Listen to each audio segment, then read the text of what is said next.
ಶ್ರೀಗುರುಭ್ಯೋ ನಮಃ ಹರಿ ಓಂ. ಯೋऽन्तಃ ಪ್ರವಿಶ್ಯ ಮಮ ವಾಚಮಿಮಾಂ ಪ್ರಸುಪ್ತಾಂ ಸಂಜೀವಯತ್ಯಖಿಲಶಕ್ತಿಧರಸ್ವಧಾಮ್ನಾ ಅನ್ಯಾಂಶ್ಚ ಹಸ್ತಚರಣಶ್ರವಣತ್ವಗಾದೀನ್ ಪ್ರಾಣಾನ್ನಮೋ ಭಗವತೆ ಪುರುಷಾಯ ತುಭ್ಯಂ. ಸೀತಾಲಕ್ಷ್ಮಣಶೋಭಿಪಾರ್ಶ್ವಯುಗಲಃ ಪ್ರೀತ್ಯಾ ವನಮ್ರಾಕೃತಿಂ ವಕ್ತ್ರಾಂಭೋರುಹ ಸಕ್ತಹಸ್ತಕಮಲಂ ಭಕ್ತಂ ಭಟಾಗ್ರೇಸರಂ. ಏಕಾಂತೆ ಹನುಮಂತಮುಕ್ತಿಸುಧಯಾ ಸಂತರ್ಪಯನ್ ಸಂತತಂ ರಾಮಸ್ತಂಭಿತವಾರಿಧಿರ್ವಿಜಯತೆ ಧಾನುಷ್ಕಚೂಡಾಮಣಿಃ. ಬುದ್ಧಿರ್ಬಲಂ ಯಶೋ ಧೈರ್ಯಂ ನಿರ್ಭಯತ್ವಮರೋಗತಾ ಅಜಾಡ್ಯಂ ವಾಕ್ಪಟುತ್ವಂಚ ಹನುಮತ್ಸ್ಮರಣಾತ್ ಭವೇತ್. ನಮೋ ವಸ್ತಾತ್ವಿಕಾ ದೇವಾ ವಿಷ್ಣುಭಕ್ತಿಪರಾಯಣಾಃ ಧರ್ಮಮಾರ್ಗೇ ಪ್ರೇರಯಂತು ಭವಂತಃ ಸರ್ವ ಏವ ಹಿ. ವಾಲ್ಮೀಕೇರ್ಗೌಃ ಪುನೀಯಾನ್ನೋ ಮಹೀಧರಪದಾಶ್ರಯಾ ಯದ್ದುಗ್ಧಮುಪಜೀವಂತಿ ಕವಯಸ್ತರಣಕಾ ಇವ. ತಪಸ್ವಾಧ್ಯಾಯ ಶುಶ್ರೂಷಾ ಕೃಷ್ಣಪೂಜಾರತಂ ಮುನಿಂ ವಿಶ್ವೇಶಂ ಇಷ್ಟದಂ ವಂದೇ ಪರಿವ್ರಾಟ್ ಚಕ್ರವರ್ತಿನಂ. ಆಪಾದಮೌಲಿಪರ್ಯಂತಂ ಗುರುಣಾಮಾಕೃತಿಂ ಸ್ಮರೇತ್ ತೇನ ವಿಘ್ನಾಃ ಪ್ರಣಶ್ಯಂತಿ ಸಿದ್ಧ್ಯಂತಿ ಚ ಮನೋರಥಾಃ. ಶ್ರೀಗುರುಭ್ಯೋ ನಮಃ ಹರಿ ಓಂ. ತಪಸ್ವಾಧ್ಯಾಯ ನಿರತಂ ತಪಸ್ವಿ ವಾಗ್ವಿದಾಂಬರಂ ನಾರದಂ ಪರಿಪಪ್ರಚ್ಛ ವಾಲ್ಮೀಕಿರ್ ಮುನಿಪುಂಗವಂ. ನಿನ್ನೆ ದಿವಸ ಪ್ರವಚನದಲ್ಲಿ ರಾಜ್ಯಾಭಿಷೇಕ ರಾಮನಿಗೆ ಮಾಡಬೇಕು ಅಂತ ದಶರಥ ನಿರ್ಧಾರ ಮಾಡಿದ್ದ. ಆದರೆ ವಿಧಿ ಬೇರೆಯೇ ಆಟವನ್ನು ಆಡಿಬಿಡ್ತು. ಮಂಥರೆಯ ಮೂಲಕ ಇಡೀ ಈ ರಾಜ್ಯಾಭಿಷೇಕ ಕಾರ್ಯಕ್ಕೆ ವಿಘ್ನ ತರಲಿಕ್ಕೆ ಅಂತ ಹೇಳಿ ಆ ಮಂಥರೆ ಕೈಕೇಯಿಯನ್ನ ಪ್ರಚೋದನೆ ಮಾಡ್ತಾಳೆ. ನಮಗೆ ಕೆಲವೊಮ್ಮೆ ಅನಿಸ್ತದೆ, ಅಲ್ಲ ಮಂಥರಿಗೆ ಆ ರಾಮಚಂದ್ರನ ಮೇಲೆ ಅಷ್ಟ್ಯಾಕೆ ಸಿಟ್ಟು? ಯಾಕೆಂತಂದ್ರೆ ಇಷ್ಟೆಲ್ಲ ರಾಮನನ್ನ ಕಾಡಿಗೆ ಅಟ್ಟಬೇಕು ಅಂತಂದ್ರೆ, ಕಾಡಿಗೆ ಕಳಿಸುವುದು ಅಂತಂದ್ರೆ ಯಾವುದೋ ದೊಡ್ಡ ಅಪರಾಧ ಮಾಡಿದ್ರೆ ಅಂಥವ್ರನ್ನ ರಾಜ್ಯದಿಂದ ಬಹಿಷ್ಕಾರ ಹಾಕಿ ಕಾಡಿಗೆ ಕಳಿಸ್ತಿದ್ರು ಹಿಂದೆಲ್ಲ. ಹಂಗಾಗಿ ಈ ರಾಮಚಂದ್ರನನ್ನ ಕಾಡಿಗೆ ಕಳಿಸುವುದು ಅಷ್ಟು ಸಿಟ್ಟು ಏನಿತ್ತು ಅವಳಿಗೆ ಮನ್ಸರಿಗೆ ಅಂತಂದ್ರೆ, ಅದನ್ನ ನಾರಾಯಣ ಪಂಡಿತಾಚಾರ್ಯರು ಉಲ್ಲೇಖ ಮಾಡ್ತಾರೆ. ರಾಮೇಣ ಚರಣಿ ಕ್ಷಿಪ್ತ ಜಜ್ಞೆ ರಾಮೈಕ ವೈರಿಣಿ. ಏನು ಅಂಥ ತಪ್ಪು ಈ ಮಂಥರಿಗೆ ರಾಮಚಂದ್ರ ಏನು ಮಾಡಿದ್ದ ಅಂತಂದ್ರೆ, ರಾಮಚಂದ್ರ ಮಂಥರಿಗೆ ಕಾಲಿಂದ ಒದ್ದಿದ್ದಾನೆ. ಕಾಲಿಂದ ಒದ್ರೆ ಯಾರಿಗೇ ಆದ್ರೂ ಸಿಟ್ಟು ಬರ್ತದಲ್ಲ, ಹಂಗಾಗಿ ಮಂಥರಿಗೆ ಸಿಟ್ಟು ಬಂದದೆ ಅಂತ ನಾವು ಅಂದ್ಕೊಂಡಿದ್ರೆ, ಯಾವಾಗ ಒದ್ದಿದ್ದು?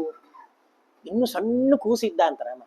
ಸಣ್ಣ ಕೂಸಾಗಿ ಆಟ ಆಡ್ಬೇಕಾದ್ರೆ ಈ ಮಂಥರೆ ಬಲವಂತವಾಗಿ ಆ ಮಗುವನ್ನ ಎತ್ಕೊಳ್ಲಿಕ್ಕೆ ಹೋದ್ಲಂತೆ. ನಾವು ನೋಡ್ತೀವಿ ಸಣ್ಣ ಹುಡುಗರು ಅವ್ರ ಪಾಡಿಗೆ ಆಡ್ತಿರ್ತಾರೆ. ಅವ್ರು ಆಡ್ಬೇಕಾದ್ರೆ ನಾವೇನಾರು ಎತ್ಕೊಂಡ್ವಿ ಅಂತಂದ್ರೆ ಕೈಯಿಂದ ಹೊಡೆದು ಕಾಲಿಂದ ಒದ್ದು ಚೀರಾಡಿ ನಮ್ಮ ಕೈಯಿಂದ ತಪ್ಪಿಸ್ಕೊಂಡು ಓಡ್ ಹೋಗ್ತಾವೆ. ಹಂಗೆ ಇನ್ನು ಪಾಪ ಜ್ಞಾನವೇ ಇಲ್ಲ ಮಗುವಿಗೆ. ಅಂಥ ಜ್ಞಾನ ಇಲ್ಲದ ಮಗುವನ್ನ ರಾಮಚಂದ್ರನನ್ನ ಬಲವಂತವಾಗಿ ಎತ್ಕೊಳ್ಲಿಕ್ಕೆ ಹೋದಾಗ ಆ ರಾಮಚಂದ್ರ ಪುಟ್ಟ ಸಣ್ಣ ಹುಡುಗ ಕಾಲಿಂದ ಆ ಮಂಥರಿಗೆ ಒದ್ದು ತಾನು ಕೆಳಗಿಳಿದು ಓಡಿ ಹೋಯ್ತಂತದ್ದು. ಹಂಗಾಗಿ ಅದನ್ನ ಸೇಡು ತೀರಿಸ್ಕೊಳ್ಬೇಕು ಅಂತ ಸಿಟ್ಟಾಗಿಟ್ಕೊಂಡಿದ್ಲು. ಎಷ್ಟು ಸಣ್ಣ ಮನಸ್ಸಲ್ಲ ಮಂಥರಿದು. ಹಂಗಾಗಿ ನೋಡ್ರಿ, ನಾವೇ ಒಂದ್ಸರ್ತಿ ಯಾವುದೋ ಸಣ್ಣ ಮಗು ನಮಗೆ ಒದ್ದಿತ್ತು ಅಂತ ಹೇಳಿ ಅದು ದೊಡ್ಡದಾದ್ಮೇಲೆ ಮಾತಾಡಿಸ್ಬೇಡ ನೀನು, ಸಣ್ಣ ಇದ್ದಾಗ ನನಗೆ ಒದ್ದಿದ್ದಿ ಅಂತ ಹೇಳಿದ್ರೆ ಅಲ್ಲಿ ಬಾಜು ನಿಂತವರೆಲ್ಲ ಜೋರು ನಗ್ತಾರವ್. ಅಂಥದ್ರಲ್ಲಿ ಮಂಥರಿಗೆ ಇಂಥ ಬುದ್ಧಿ ಇತ್ತು.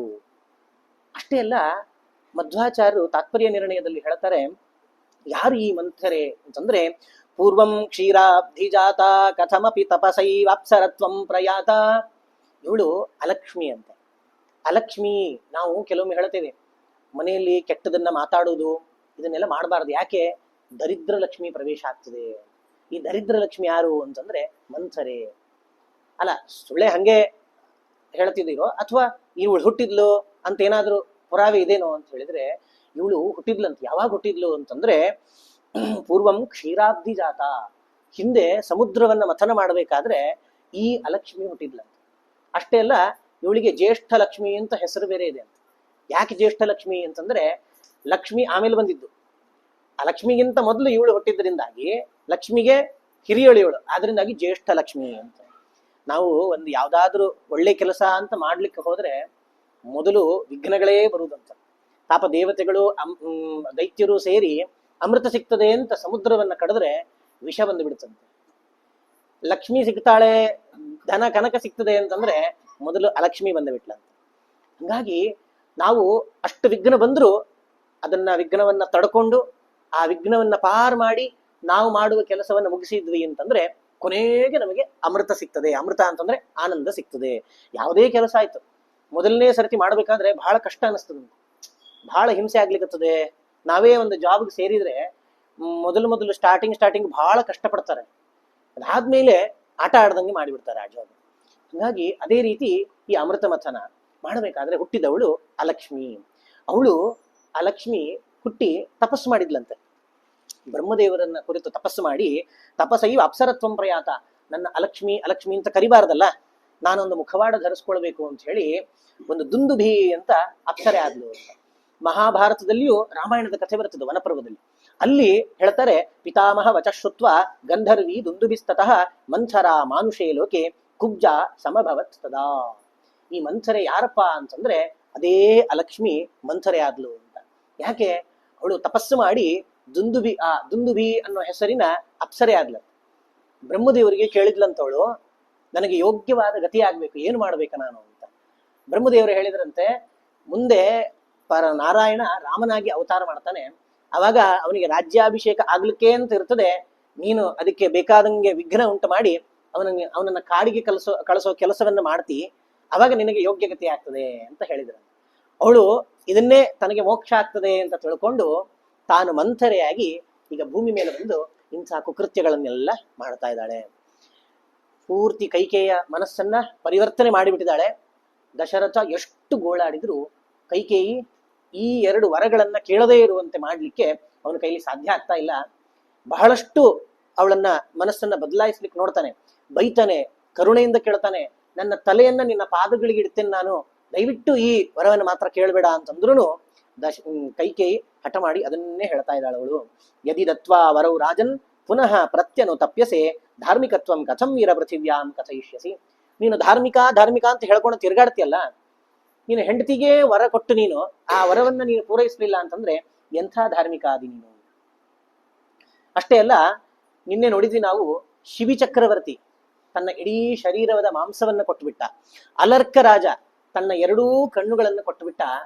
ನಿನಗೆ ನಿನ್ನ ಶರೀರದಿಂದ ಯಾವ ಅಂಗವನ್ನು ಕೇಳ್ತಾ ಇಲ್ಲ ನಾನು, ನನ್ನ ಮಗನಿಗೆ, ಆ ಮಕ್ಕಳಿಗೆ ರಾಜ್ಯ ಕೊಡೋದು ಅನ್ನೋದು ಹಿಂದಿನ ಪರಿಪಾಠದಿಂದ ಬಂದಿರುವಂಥದ್ದು, ಅದನ್ನೇ ಕೇಳಲಿಕ್ಕತ್ತೇನೆ ಹೊರತು ನಿನಗೆ ಪ್ರತ್ಯೇಕವಾಗಿ ನಿನ್ನ ಅಂಗವನ್ನು ಏನ್ ಕೇಳ್ತಾ ಇಲ್ಲ. ಇದನ್ನು ಕೊಡ್ಲಿಕ್ಕೆ ಯಾಕಿಷ್ಟು ಒದ್ದಾಡ್ತಿದಿ? ಸಾಗರ ಸಮಯಂ ಕೃತ್ವ ನವೇಲಾ ಮತಿವರ್ತತೆ. ಒಂದ್ ಸರ್ತಿ ಸಮುದ್ರ ಮಾತು ಕೊಡ್ತಂತೆ ದೇವತೆಗಳಿಗೆಲ್ಲ. ಸಮುದ್ರ ಏನು ಮಾತು ಕೊಡ್ತು ಅಂತಂದ್ರೆ, ನನ್ನ ತೀರ ಈಗ ಎಲ್ಲಿವರೆಗಿದೇನೋ ಅದಕ್ಕಿಂತ ಮುಂದೆ ನಾನು ಬರುವುದಿಲ್ಲ ಅಂತ. ಸಮುದ್ರ ನೋಡ್ರಿ, ಆ ಸಮುದ್ರ ದಾಟಿ ಸಿಟಿ ಒಳಗೆ ಬಂದಿದ್ದು ಅಂತ ಇರುವುದಿಲ್ಲ. ಕೆಲವೊಮ್ಮೆ ಜೋರು ಮಳೆ ಆಗ್ತದೆ, ನದಿ ಪ್ರವಾಹ ಬರ್ತದೆ ಬೇಕಾದ್ರೆ. ಆದ್ರೆ ಸಮುದ್ರ ಇನ್ನೇನು, ಆ ಒಳಗಡೆ ಏನಾದ್ರೂ ಭೂಕಂಪ ಆದ್ರೆ ಸುನಾಮಿ ಬರಬೇಕೇ ವಿನಃ ಅದರ ತೀರ ಅದನ್ನ ದಾಟಿ ಮೇಲೆ ಬರುವುದಿಲ್ಲ ಸಮುದ್ರ. ಆ ಸಮುದ್ರ ಅವತ್ತು ದೇವತೆಗಳಿಗೆ ಕೊಟ್ಟ ಮಾತನ್ನ ಇವತ್ತಿನವರೆಗೂ ನಡೆಸ್ತಾ ಇದೆ. ಹಾಗಾಗಿ ಮಾತು ಕೊಟ್ಟ ಮೇಲೆ ಅದನ್ನ ನಡೆಸಬೇಕು. ನೀನು ನನಗೆ 2 ವರ ಕೊಡ್ತೀನಿ ಅಂತ ಹೇಳಿದವನು ಆ ಮಾತನ್ನ ನಡೆಸದೆ ಹೆಂಗೆ ನೀನು ಸೂರ್ಯವಂಶದ ರಾಜನಾಗಿ ಧಾರ್ಮಿಕನಾಗಿ ಇರ್ಲಿಕ್ಕೆ ಸಾಧ್ಯ? ನೀನು ಏಕಾಹಮಪಿ ಪಶ್ಯೇಯಂ ಯದ್ಯಹಂ ರಾಮಮಾತರಂ ಅಂಜಲಿಂ ಪ್ರತಿಗೃಹಂತೀಂ ಶ್ರೇಯೋ ನನು ಮೃತಿರ್ಮಮ. ಒಂದು ತಿಳ್ಕೋ ರಾಜ, ನೀನೇನಾದ್ರೂ ಈಗ ನೀನು ವರ ಕೊಡ್ಲಿಲ್ಲ ಅಂತಾದ್ರೆ ನಾಳೆ ದಿವಸ ರಾಮ ರಾಜ ಆಗಿ ಕೌಸಲ್ಯೆ ರಾಜಮಾತೆ ಆದ್ಲು, ಅವಳನ್ನ ಎಲ್ಲ ದಾಸಿಯರು ಕೈ ಮುಗಿದು ರಾಜಮಾತೆ ಅಂತ ಸಂಬೋಧನೆ ಮಾಡ್ತಾ ಇದ್ದಾರೆ ಅನ್ನೋದು ನನ್ನ ಕಿವಿಗೆ ಬಿತ್ತು ಅಂತಂದ್ರೆ ನಾನು ಸತ್ತೆ ಅಂತ ತಿಳ್ಕೋ. ನಾನು ಆ ದೃಶ್ಯವನ್ನ ಕಣ್ಣಿಂದ ನೋಡುವುದಕ್ಕಿಂತ ನಾನು ಸಾಯುವುದೇ ಮೇಲು, ನಾನು ಸತ್ತೋಗ್ಬಿಡ್ತೇನೆ ನಾನು. ಹಾಗಾಗಿ ನನಗೆ ಈ 2 ವರಗಳೇ ಬೇಕು. ಭರತೇನಾತ್ಮನಾಚಾಹಂ ಶಪೇತೆ ಮನುಜಾಧಿಪ. ಸುಳ್ಳೆ ಸಾಯ್ತೀನಿ ಅಂತ ಬ್ಲಾಕ್ ಮೇಲ್ ಮಾಡ್ತಿದ್ದೀನಿ, ಹೆದರ್ಸ್ತಿದ್ದೀನಿ ಅಂತ ತಿಳ್ಕೊಬೇಡ. ನನ್ನ ಮಗ ಭರತನ ಮೇಲೆ ಶಪಥ ಮಾಡಿ ಆಣೆ ಮಾಡಿ ಹೇಳ್ತೇನೆ ನಾನು. ಯಥಾ ನಾಣ್ಯೇನ ತುಷ್ಯೇಯಂ ಋತೆ ರಾಮ ವಿವಾಸನಾತ್. ರಾಮನನ್ನ ಕಾಡಿಗೆ ಕಳಿಸದೆ ಭರತ ರಾಜ ಆಗದೆ ನನಗೆ ನೆಮ್ಮದಿ ಇಲ್ಲ. ಹಾಗಾಗಿ ನನಗೆ ಒಳ್ಳೇದಾಗ್ಬೇಕು, ನನಗೆ ಸಂತೋಷ ಆಗ್ಬೇಕು ಅಂತಂದ್ರೆ ಇದೇ ಎರಡು ವರಗಳನ್ನ ನನಗೆ ನೀನು ಕೊಡಬೇಕು ಅಂತ ಹೇಳಿದಾಗ, ಭೂತೋಪಹತ ಚಿತ್ತೇವ ಬ್ರುವಂತಿ ಮಾಂ ನ ಲಜ್ಜಸೆ ಶೀಲ ವ್ಯಸನಮೇ ತತ್ತೆ ನಾಭಿಜಾನಾಮ್ಯಹಂ ಪುರ. ಎಂಥ ಮಾತು ಹೇಳ್ತಾ ಇದ್ದಿ ಕೈಕೇಯಿ ನೀನು, ನಿನಗೆ ಸ್ವಲ್ಪವೂ ಲಜ್ಜೆ ನಾಚಿಕೆ ಅನ್ನೋದು ಆಗ್ತಾ ಇಲ್ಲ? ಯಾಕೆ ಇಷ್ಟು ವರ್ಷ ನಾವು ಒಟ್ಟಿಗೆ ಇದ್ವಿ, ಇಂಥ ಒಟ್ಟಿಗೆ ಇದ್ದು ಅದು ಪ್ರೀತಿಯಿಂದ ನಾವು ಇಬ್ರು ಒಟ್ಟಿಗೆ ಇದ್ದವರು, ನಿನಗೆ ಸ್ವಲ್ಪವೂ ಅನಿಸ್ಲಿಲ್ಲ? ದಶರಥ ರಾಜ ಇಷ್ಟು ದಿವಸ ನನ್ನನ್ನು ಪ್ರೀತಿಯಿಂದ ನೋಡ್ಕೊಂಡಿದ್ದಾನೆ, ಇವನು ಮುಂದೆ ಈ ವಿಷಯವನ್ನ ಹೆಂಗೆ ಹೇಳಿ ನಾನು? ಯಾಕಂದ್ರೆ ಸ್ವಲ್ಪ ಸಂಕೋಚ ಆಯ್ತು ಅಂತಂದ್ರೆ ನಮ್ಗೆ ಕೇಳಲಿಕ್ಕೆ ಮನಸ್ಸು ಬರೋದಿಲ್ಲ. ಕೇಳಿದ್ರು ಸ್ವಲ್ಪ ಸಂಕೋಚದಿಂದ ಕೇಳ್ತಾರೆ. ನೀನು ಏನು ಸಂಕೋಚ ಇಲ್ಲದೆ ನಿರರ್ಗಳವಾಗಿ ಧೈರ್ಯದಿಂದ ಈ ಮಾತೆಲ್ಲ ಹೇಳ್ತಾ ಇದೆಯಲ್ಲ, ನಿನಗೆ ಸ್ವಲ್ಪ ನಾಚಿಕೆ ಅನ್ನೋದು ಆಗ್ತಿಲ್ಲ ಏನು? ಯದಿ ಭರ್ತು ಪ್ರಿಯಂ ಕಾರ್ಯಂ ಲೋಕಸ್ಯ ಭರತಸ್ಯ ಚ ನೃಶಂಸೆ ಪಾಪ ಸಂಕಲ್ಪೆ ಕ್ಷುದ್ರೇ ದುಷ್ಕೃತ ಕಾರಿಣಿ. ಒಂದು ವೇಳೆ ಭರತನಿಗೆ ಒಳ್ಳೇದಾಗ್ಬೇಕು, ಇಡೀ ಪ್ರಜೆಗಳಿಗೆ ಒಳ್ಳೇದಾಗಬೇಕು, ರಾಮನಿಗೆ ಒಳ್ಳೇದಾಗ್ಬೇಕು, ಇಡೀ ಜಗತ್ತಿಗೆ ಒಳ್ಳೇದಾಗ್ಬೇಕು ಅಂತಂದ್ರೆ ದಯವಿಟ್ಟು ಈ ಎರಡು ವರಗಳನ್ನು ಬಿಟ್ಟು ಬೇರೆ ಏನಾದ್ರನ್ನು ನೀನು ಕೇಳು ಅಂತ ಹೇಳಿ ಕೇಳ್ತಾ ಇದ್ದಾನೆ. ಕೌಸಲ್ಯಾಂಚ ಸುಮಿತ್ರಾಂಚ ಮಾಂಚ ಪುತ್ರೈ ಸ್ತ್ರೀಭಿಃ ಸಹ ಪ್ರಕ್ಷಿಪ್ಯ ನರಕೆ ಸಾತ್ವಂ ಕೈಕೇಯಿ ಸುಖಿತಾಭವ. ಈ ಎರಡು ವರಗಳೇ ಬೇಕು ಅಂತ ಹಠ ಮಾಡೋದಾದ್ರೆ ನೀನು ನನ್ನನ್ನ, ಕೌಸಲ್ಯನ್ನ, ಸುಮಿತ್ರೆಯನ್ನ ಮತ್ತು ನನ್ನ 3 ಮಕ್ಕಳು ರಾಮ ಲಕ್ಷ್ಮಣ ಶತ್ರುಘ್ನ, ಇವ್ರು ಮೂರು ಜನರನ್ನ ನರಕಕ್ಕೆ ಹಾಕಿ ನೀನು ನಿನ್ನ ಮಗ ಇಬ್ರು ಸುಖವಾಗಿ ಈ ರಾಜಭೋಗವನ್ನ ಭೋಗಶ್ರೀ. ಪ್ರಿಯಂಚೇತ್ ಭರತಸ್ಯೈತತ್ ರಾಮ ಪ್ರವ್ರಜನಂ ಭವೇತ್ ಮಾಸ್ಮಮೇ ಭರತ ಕಾರ್ಷೀತ್ ಪ್ರೇತಕೃತ್ಯಂ ಗತಾಯುಷಃ. ಒಂದು ತಿಳ್ಕೋ, ರಾಮ ಕಾಡಿಗೆ ಹೋದ ಅಂತಾದ್ರೆ ನಾನು ಬದುಕಿರುವುದಿಲ್ಲ, ನಾನು ಸತ್ತು ಹೋಗ್ತೇನೆ. ಇದನ್ನ ನಾನು ಹೇಳಿ ಆಗಿದೆ, ನಾನು ಬದುಕುಳಿಯುವುದಿಲ್ಲ. ಆದ್ರೆ ಭರತ ಬರ್ತಾನಿಲ್ಲಿಗೆ. ಭರತ ಬಂದ ಮೇಲೆ ರಾಮ ಹೋಗಿದ್ದು ಭರತನಿಗೆ ಸಮ್ಮತ, ಹೌದು ರಾಮ ಕಾಡಿಗೆ ಹೋಗ್ಬೇಕಿತ್ತು ಅಂತ ಭರತ ಹೇಳಿದ ಅಂತಾದ್ರೆ, ಭರತನಿಗೆ ರಾಮ ಕಾಡಿಗೆ ಹೋಗುವುದು ಸಮ್ಮತ ಅಂತಾಗಿದ್ರೆ ನನ್ನ ಹೆಣವನ್ನ ಮುಟ್ಟಬಾರದು. ಅವನು ಯಾವ ದಹನ ಸಂಸ್ಕಾರದಿಂದ ಹಿಡಿದು ಸಪಿಂಡೀಕರಣದವರೆಗೆ ಯಾವುದೆಲ್ಲ ಪ್ರೇತ ಸಂಸ್ಕಾರ ನಡೀತದೆ, ಆ ಸಂಸ್ಕಾರದಲ್ಲಿ ಭರತನಿಗೆ ಭಾಗ ಇಲ್ಲ, ಅವನು ನನ್ನ ಮಗ ಅಲ್ಲ ಅಂತ ಕಠೋರವಾಗಿ ರಾಜ ದಶರಥ ಹೇಳಿಬಿಡ್ತಾನೆ. ಇಷ್ಟು ಹೇಳಿದ ಮೇಲೆ ದಿಗಸ್ತು ಯೋಷಿತೋ ನಾಮ ಶಠಾಹ ಸ್ವಾರ್ಥಪರಾಯಣಾಹ ನಬ್ರವೀಮಿ ಸ್ತ್ರೀಯ ಸರ್ವ ಭರತಸ್ಯೈವ ಮಾತರಂ. ಇಷ್ಟಾದಾಗ ಬಹಳಷ್ಟು ಸಿಟ್ಟು ಬಂದಿತ್ತು. ಆ ದುಃಖ ಎಲ್ಲ ತಡಿಲಾರದೆ ಒಂದು ಘೋರವಾದ ಮಾತು ಹೇಳ್ತಾನವನು. ದಿಗಸ್ತು ಯೋಷಿತೋ ನಾಮ, ಎಲ್ಲ ಸ್ತ್ರೀಯರು ಜಗತ್ತಿನಲ್ಲಿ ಯಾರಿದಾರೋ ಎಲ್ಲರಿಗೂ ಕೂಡ ಧಿಕ್ಕಾರ ಇರಲಿ. ಯಾಕೆ? ಶಠಾಹ ಸ್ವಾರ್ಥಪರಾಯಣಾಹ, ಎಲ್ಲ ಸ್ತ್ರೀಯರು ಕೂಡ ಶಠಾಹ ಅಂದ್ರೆ ಬಹಳಷ್ಟು ಹಠ ಮಾಡೋರು. ಯಾಕೆ? ಸ್ವಾರ್ಥಪರಾಯಣಾಹ, ಬರೀ ತಮ್ಮದನ್ನಷ್ಟೇ ನೋಡ್ಕೊಳ್ತಾರ ಅವರು, ಬೇರೆ ಯಾರದನ್ನು ಆಲೋಚನೆ ಮಾಡ್ಲಿಕ್ಕೆ ಬರುವುದಿಲ್ಲ. ಎಲ್ಲ ಸ್ತ್ರೀಯರಿಗೂ ಧಿಕ್ಕಾರ ಇರಲಿ ಅಂತ ಈ ಮಾತನ್ನ ದಶರಥ ಹೇಳ್ತಾನೆ. ಆಮೇಲೆ ಅನಿಸ್ತದೆ, ಅಲ್ಲ ಈ ರೀತಿ ಹೇಳ್ಬಿಟ್ರೆ ಇನ್ನು ಮುಂದೆ ಪ್ರವಚನ ನಡೀತಿರ್ತದೆ, ಎಲ್ಲ ಸ್ತ್ರೀಯರಿಗೂ ಬೈತಾನ್ ದಶರಥ ಅಂತ ಹೇಳ್ತಾರಲ್ಲ ಕೇಳೋರು. ಅದಕ್ಕೆ ಛ ಎಂಥ ಮಾತಾಡಿಬಿಟ್ಟೆ, ಅವನೇ ಪ್ರಾಯಶ್ಚಿತ್ತ ಪಡ್ತಾನವನು. ನಬ್ರವೀಮಿ ಸ್ತ್ರೀಯ ಸರ್ವಾಹ ಭರತಸ್ಯೈವ ಮಾತರಂ. ಎಲ್ಲ ಸ್ತ್ರೀಯರಿಗೆ ನಾನು ಧಿಕ್ಕಾರ ಇರಲಿ ಅಂತ ಹೇಳ್ಬಿಟ್ರೆ, ಆ ಸ್ತ್ರೀಯರ ಗುಂಪಲ್ಲಿ ನನ್ನ ಹೆಂಡತಿ ಕೌಸಲ್ಯನೂ ಸೇರ್ತಾಳೆ, ಸುಮಿತ್ರೇನೂ ಸೇರ್ತಾಳೆ, ನನ್ನ ಸೊಸೆಯಂದರು ಸೀತೆ ಊರ್ಮಿಳ ಇವರೆಲ್ಲರೂ ಸೇರ್ತಾರಲ್ಲ, ಇವರೆಲ್ಲ ಒಳ್ಳೆಯವರೇ ಅಲ್ಲ. ಈ ಕೈಕೇಯಿ ಮಾಡಿದ್ದನ್ನ ನೋಡಿ ಇಡೀ ಸ್ತ್ರೀ ಜಾತಿಗೆ ಶಾಪ ಹಾಕೋದು ಎಷ್ಟು ಸರಿ?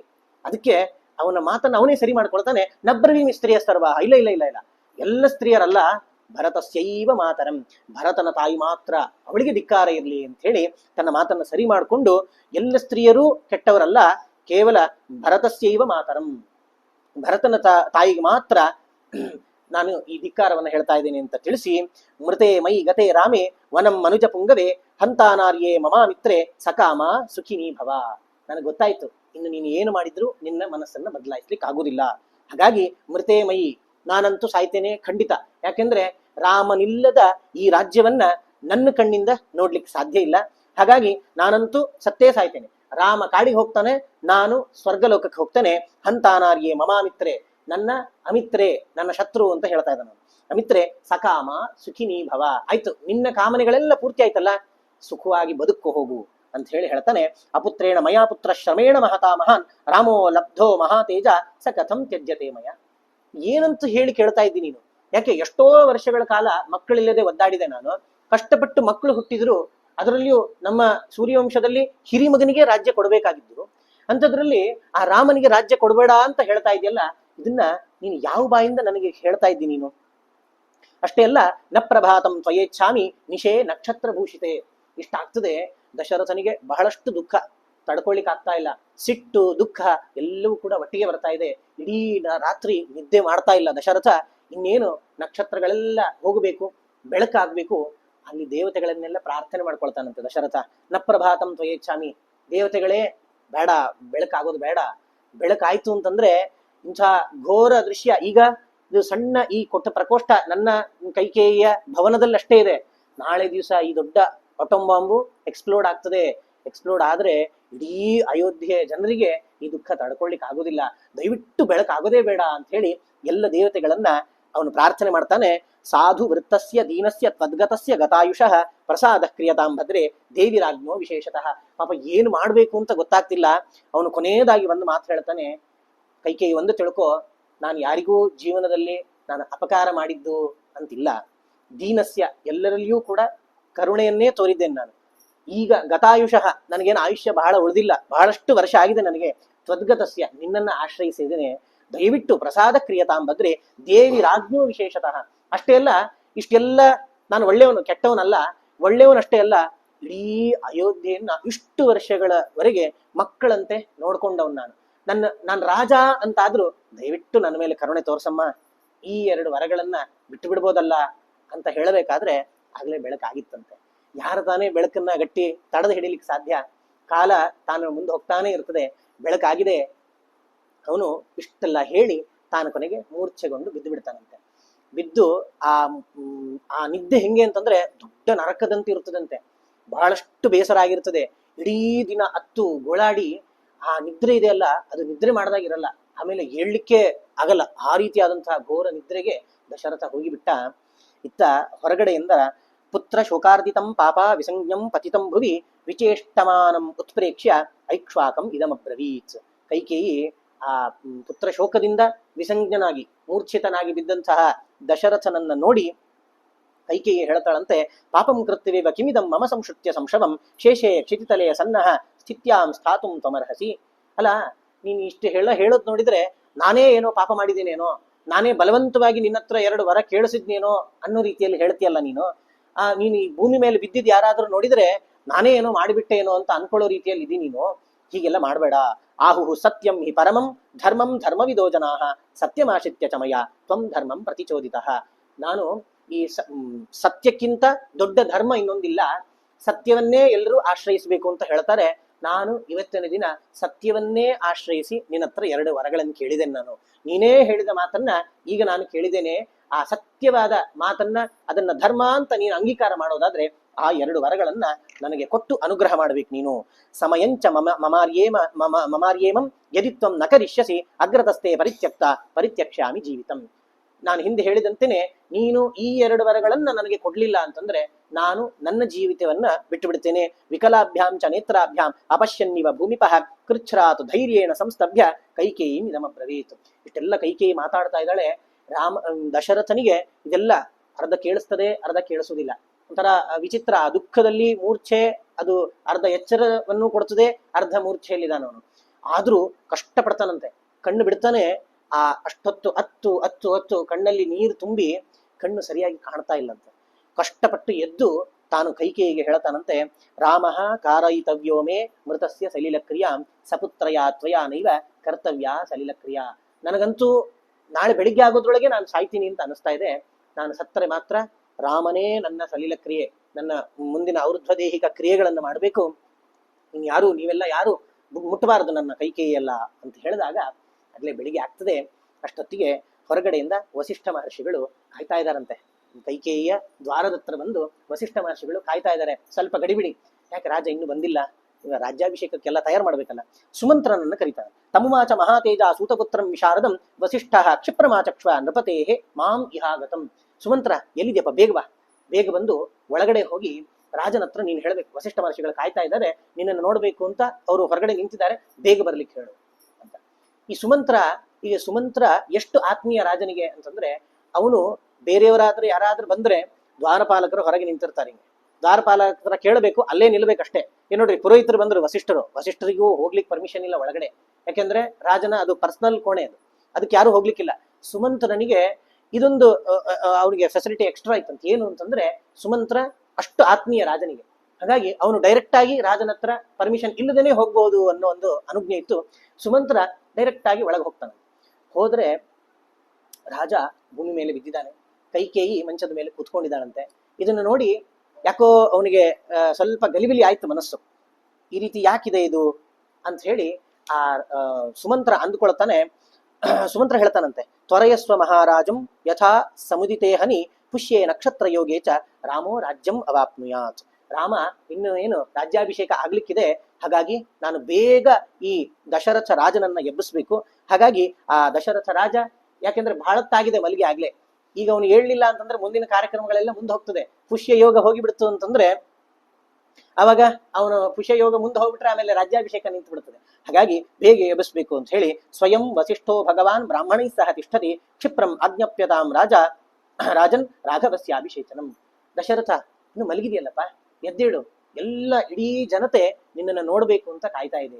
ಯಾಕೆಂತಂದ್ರೆ ನೀನು ಈಗ ಬೇಗ ಎದ್ದು ಸ್ನಾನಗಳನ್ನ ಮುಗಿಸಿ ಸುಗಂಧ ದ್ರವ್ಯಗಳನ್ನ ಲೇಪನೆ ಮಾಡಿಕೊಂಡು ಆಭರಣಗಳನ್ನೆಲ್ಲ ಹಾಕೊಂಡು ಹೊರಗೆ ಬರುವುದನ್ನ ಇಡೀ ಅಯೋಧ್ಯೆಯ ಜನತೆ ನೋಡ್ಬೇಕು. ಯಾಕೆ?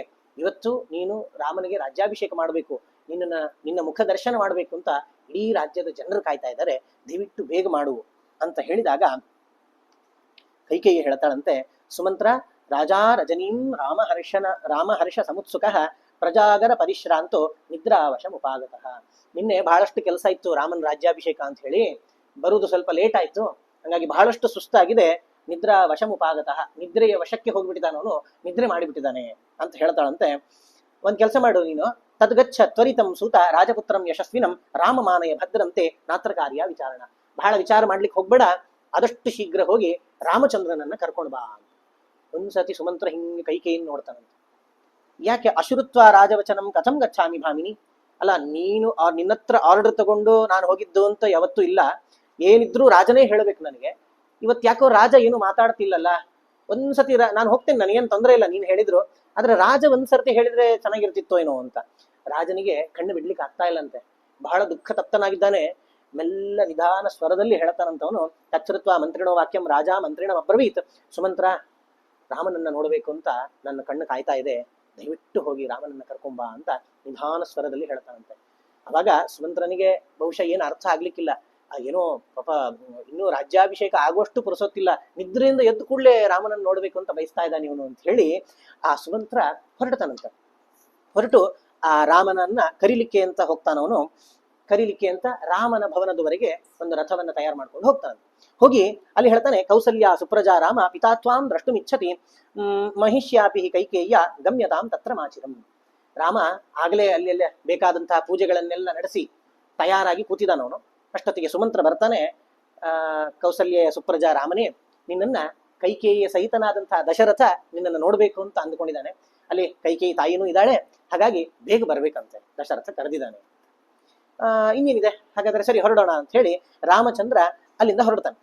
ಹೊರಡಬೇಕಾದ್ರೆ ಯಾವತ್ತು ಏನಾಗ್ತದೆ, ಬರ್ತಾನೆ, ಹೊರಗೆ ಬಂದು ನಾವೇನ್ ಮಾಡ್ತೀವಿ, ಇಲ್ಲಿಂದ ಹೋಗ್ಬೇಕು ಅಂದ್ರೆ ಒಂದು ಹೊರಗೆ ಬಂದು ಗಾಡಿ ಹತ್ತೀವಿ, ಡೈರೆಕ್ಟ್ ಹೋಗ್ತೀವಿ ಅಲ್ಲಿ. ಅದೇ ರೀತಿ ರಾಮಚಂದ್ರ ಅವನ ಭವನದಿಂದ ಹೊರಗೆ ಬರ್ತಾನೆ, ರಥ ಏರ್ತಾನೆ, ಇಲ್ಲಿಗೆ ಬರ್ತದೆ, ಇಲ್ಲಿಂದ ವಾಪಸ್ ಹೋಗ್ತಾನೆ.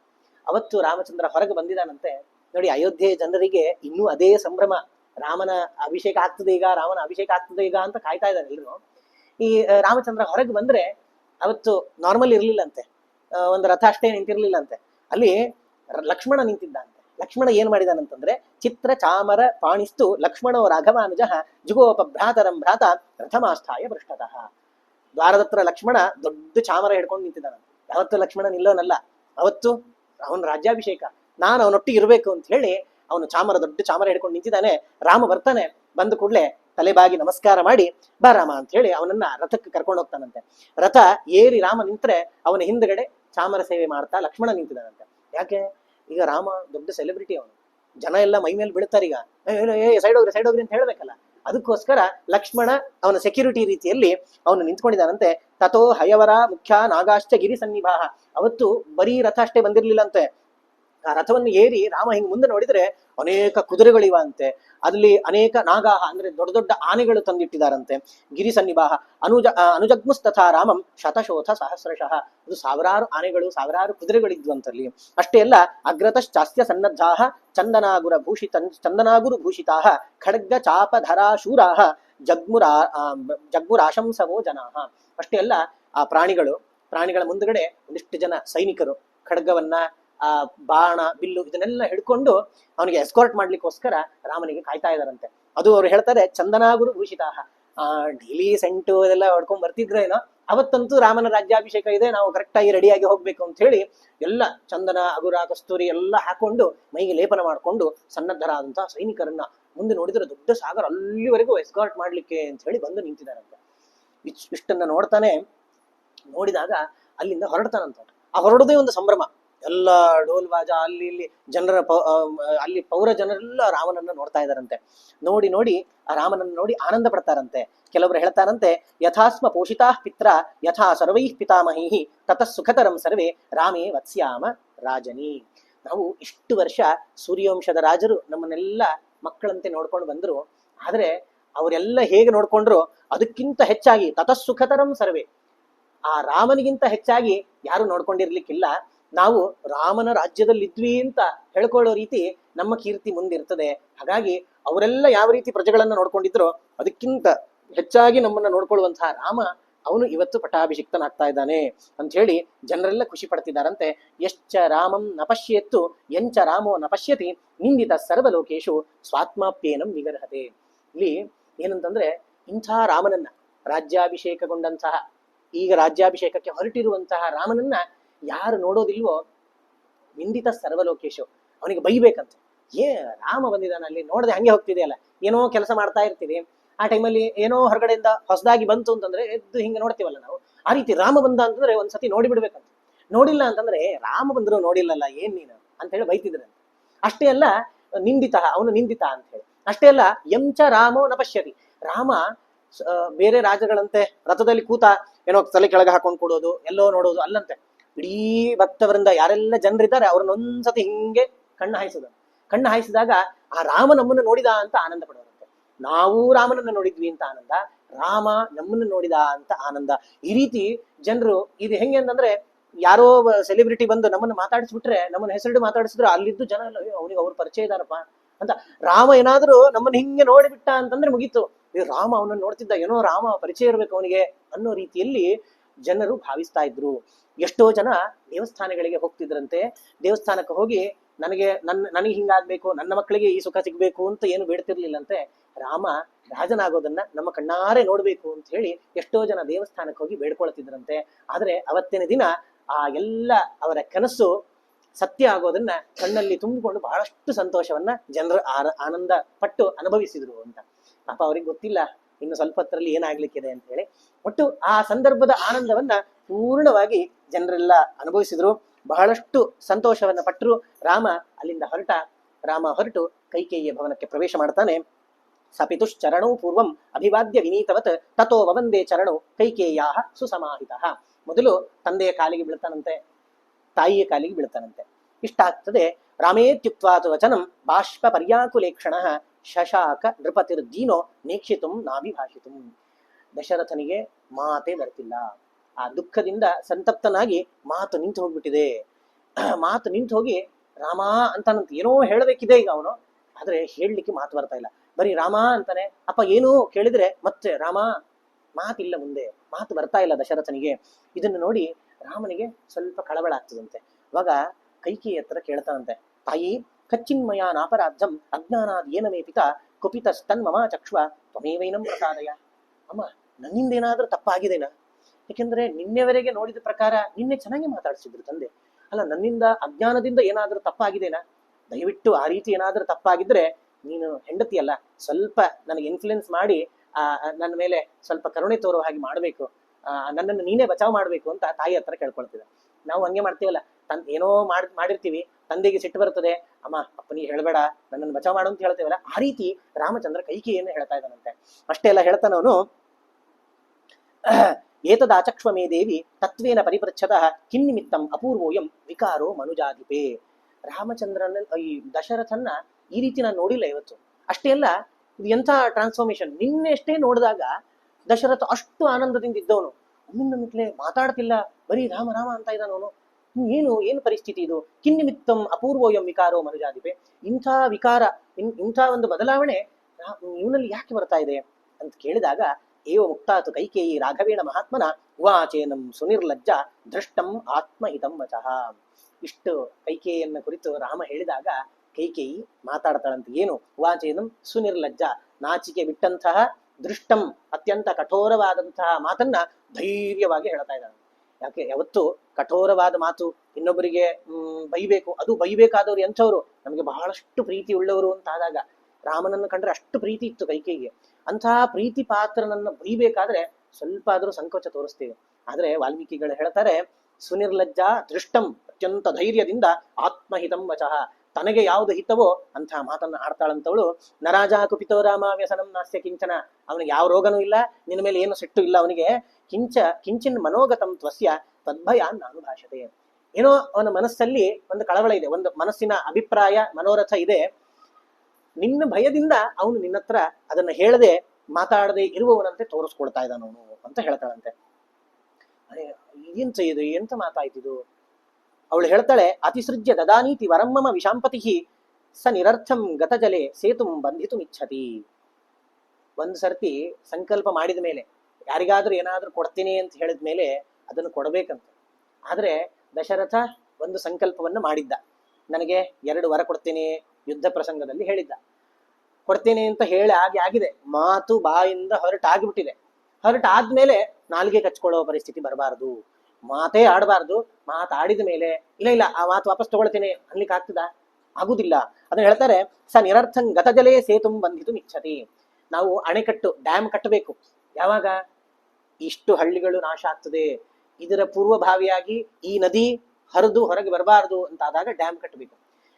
ಜೋರ್ ಮಳೆ ಬಂತು, ನದಿ ಹೊರಗೆ ಬಂತು, ಎಲ್ಲ ಇಡೀ ಹಳ್ಳಿಯನ್ನು ಕೊಚ್ಕೊಂಡು ಹೋಗಿದೆ, ಇನ್ನು ಡ್ಯಾಮ್ ಕಟ್ಟೋಣ ನಾವು ಅಂತಂದ್ರೆ ಅದೆಲ್ಲವೂ ನಿರರ್ಥಕ, ಅದನ್ನ ಕಟ್ಟಿ ಪ್ರಯೋಜನ ಇಲ್ಲ. ಅದೇ ರೀತಿ ಮಾತು ಅದೇ ರೀತಿ ಅಂತೆ.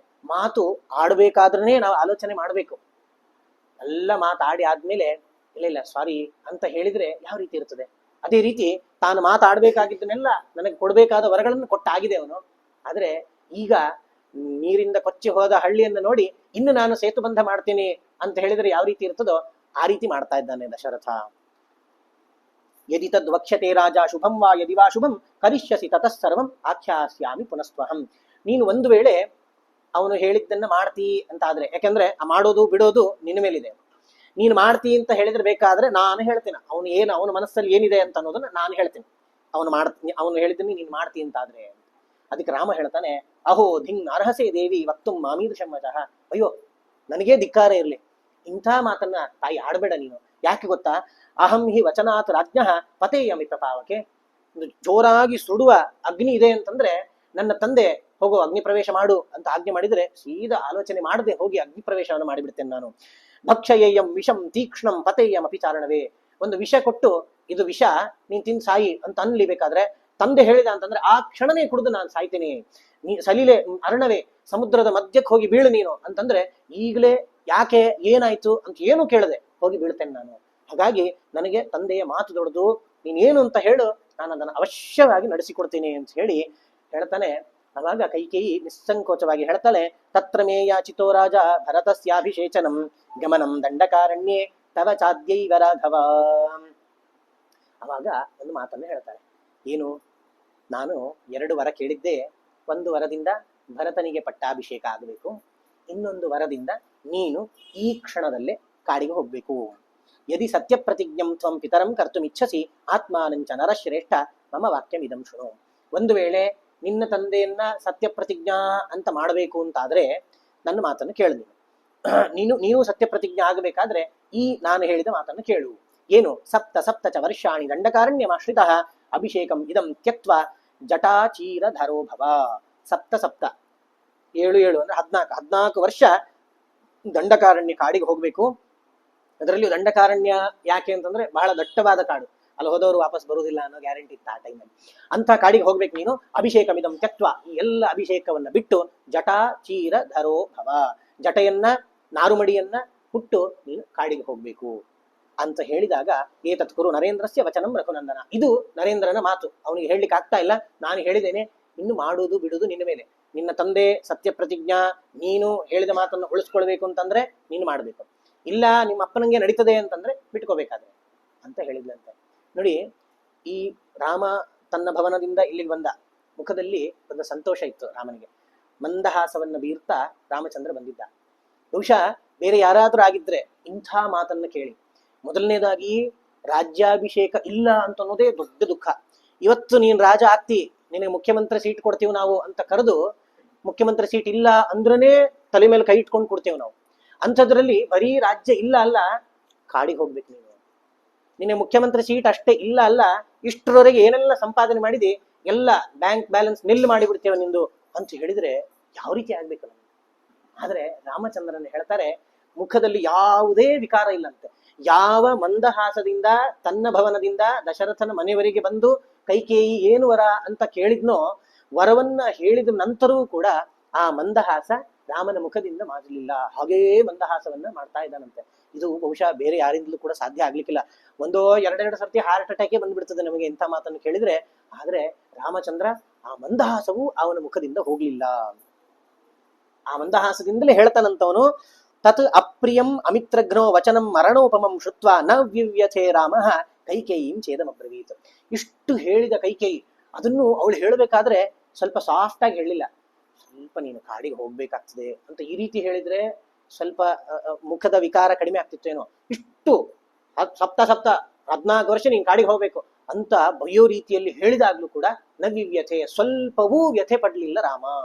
ವ್ಯಥೆ ಪಡದೆ ಕೈಕೇಯಿಗೆ ಹೇಳ್ತಾನಂತೆ, ಏವ ಮಸ್ತು ಗಮಿಷ್ಯಾಮಿ, ಆಯ್ತು ನಾನು ಹೋಗ್ತೇನೆ. ನಾನು ನೋಡಿ, ಇಷ್ಟು ಹೇಳಬೇಕು ಅಂತಂದ್ರೆ ಎಷ್ಟು ಧೈರ್ಯ ಇರಬೇಕು, ಆ ಮನಸ್ಸನ್ನ ರಾಮಚಂದ್ರ ಎಷ್ಟು ಗಟ್ಟಿ ಮಾಡ್ಕೊಂಡಿರ್ಬೇಕು.